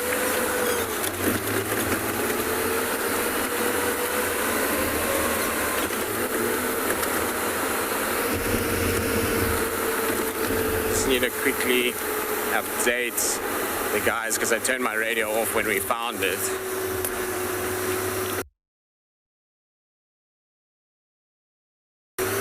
But like I say, this was bound to happen at some point. These two were going to come to blows. They've been walking, doing a dance a lot lately. And so there was going to be a problem at some point. Okay, so theoretically, they should pop out in front of me here somewhere. What a time not to be able to off-road. Not ideal. And also, it would be much easier if it was during the day where we could actually see what's going on. So where that was calling was right here somewhere. I don't know if it's Shadulu calling, but definitely I saw one leopard run. I just heard it running from next to us out of the grass, and then her chasing after.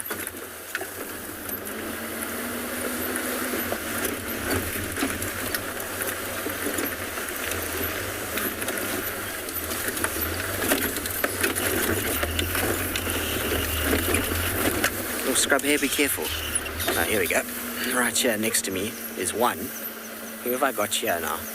I've got Kalamba. Here's Kalamba in front of me. She's the one calling. Let me just update everybody on the radio.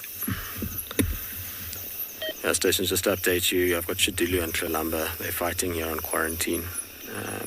We're at the junction of the Central Road and Boetela Access now.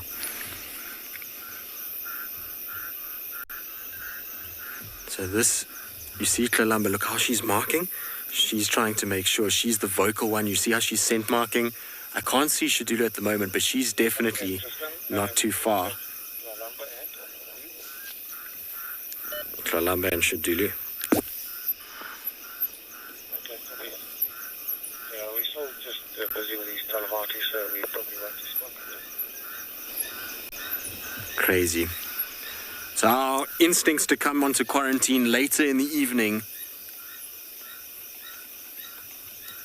was absolutely correct. Now I'm just trying to look at Kalamba's tummy because it does look quite saggy, doesn't it?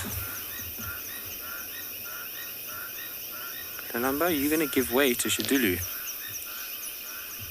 Let's see if she does. So you can see she's also looking over her shoulder, but she's heading deeper now into her territory. So what she's doing is she's pushing eastwards now towards camp. So our camp is right here. I'm just going to go forward a bit to see if I can... Look, she's trotting.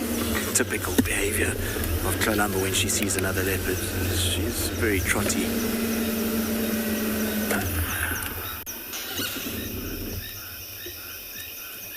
Yeah, she does look nervous, and rightly so. Shadulu's a big cat, and a big mom. She's can be aggressive when she wants to be. She's not going to be a cat that's going to take lightly to another leopard in her perceived territory, and so that's why Kalamba is being as nervous as she is. Kalamba's still got to prove herself as a female leopard. I'm going to try to keep up with her for now because we actually have visual of her. I'm just scanning the road trying to see if Shadulu's here. I don't see her. Kalamba is going to be skittish and she's going to run straight towards camp at the moment. So I'm not going to follow her if she does go into camp because I don't want to stress her out and her to run the wrong way or into somebody or something like that. She was here. Pretty sure she's gone down our access road. Yep, there she goes. Okay, so we're actually going to leave her there because, like I say, she's already hyped up and we drive after her and she trots into somebody. It's going to be a problem. I also just want to let everybody know that there's actually a leopard in camp. Maybe possibly 2 might be coming. As much as it's nice to follow a cat through, it's just not the right thing when she's like it. You can see how she's trotting from us already. So I don't want to chase her more, like I say, her going the wrong way. Okay, I'm going to quickly see if I can find Shadulu again. Hopefully we'll have some luck with her as well.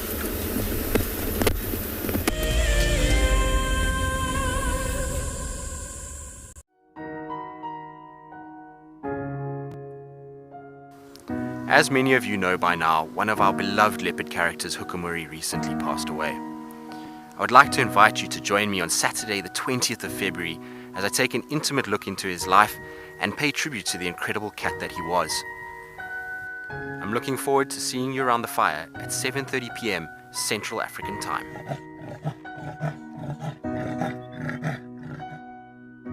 Our bodies are made up of about 60% water, which means that in a very short space of time, you can dehydrate completely. A relatively efficient way of collecting water early in the morning is to take an absorbent material like a sock and to walk through the grass, absorbing the condensed dewdrops on the grass. Once the material is saturated, you can then squeeze it out into a container, or you can suck it out directly into your mouth. My name is Steve, and one of my favorite things at Wild Earth is getting questions from you. The type of questions that I really like are those ones that really help us to unpack and understand and really integrate the ecological knowledge and fully appreciate the importance that animals such as these Cape buffalo bring to the ecosystem. If you want to ask a question on Wild Earth, you're going to have to register on the website. But once registered, just head on over to the live safari page and enter your question under the live feed. Something very, very interesting. I didn't plan this, but this is a scene rarely seen. This is what we call a journey of giraffe. So beautiful.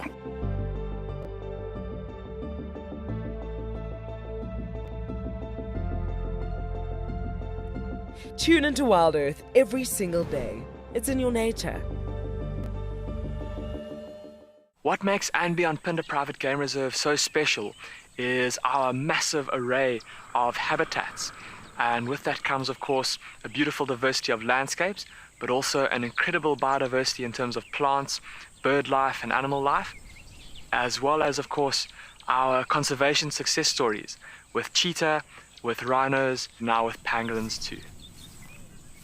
Catch up with the guides daily here on Wild Earth.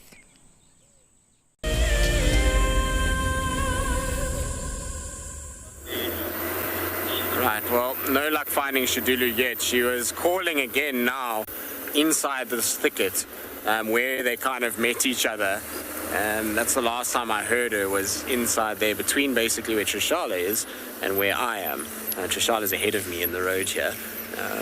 So I was just trying to scan to see if she comes out, but unfortunately not. The good thing is it doesn't seem like she's following Kalamba, so it seems like both of them realized, hang on a second, we're on our borders here, and there's another cat, we need to move ASAP and get out the way. And they both now gone their separate ways, which is what you really want. You don't really want a tussle. Female leopards can be brutal when it comes to fights. They can really hammer each other. So it's not a good thing when they come to blows. So I'm quite glad at this stage that both individuals seem to have separated and they're not following each other for now. So night is still long, and who knows, Shadulu might start to try and follow her around. I'm just going to have one quick last look where we had Kalamba, just to see if Shadulu doesn't pop out there. And if nothing, well, that's the way it goes. I mean, at least we managed to confirm that it was Kalamba that was also here. I had a suspicion it was her, obviously, because we knew where she was, and we were spot on. I mean, she was stalking those exact impalas. We just couldn't see her because she wasn't facing us, so we didn't have any sort of view of her eyes. But yeah, she was at the same impalas. All right. Unfortunately, though, it's that time for us to say goodbye. At least, like I say, it looks like we're not going to have too much of a worry in terms of these guys fighting anymore. It looks like they've separated. Trish said she can hear it calling a little further away. So we'll just listen out during the night and hopefully tomorrow have an answer. But until then, bye for now.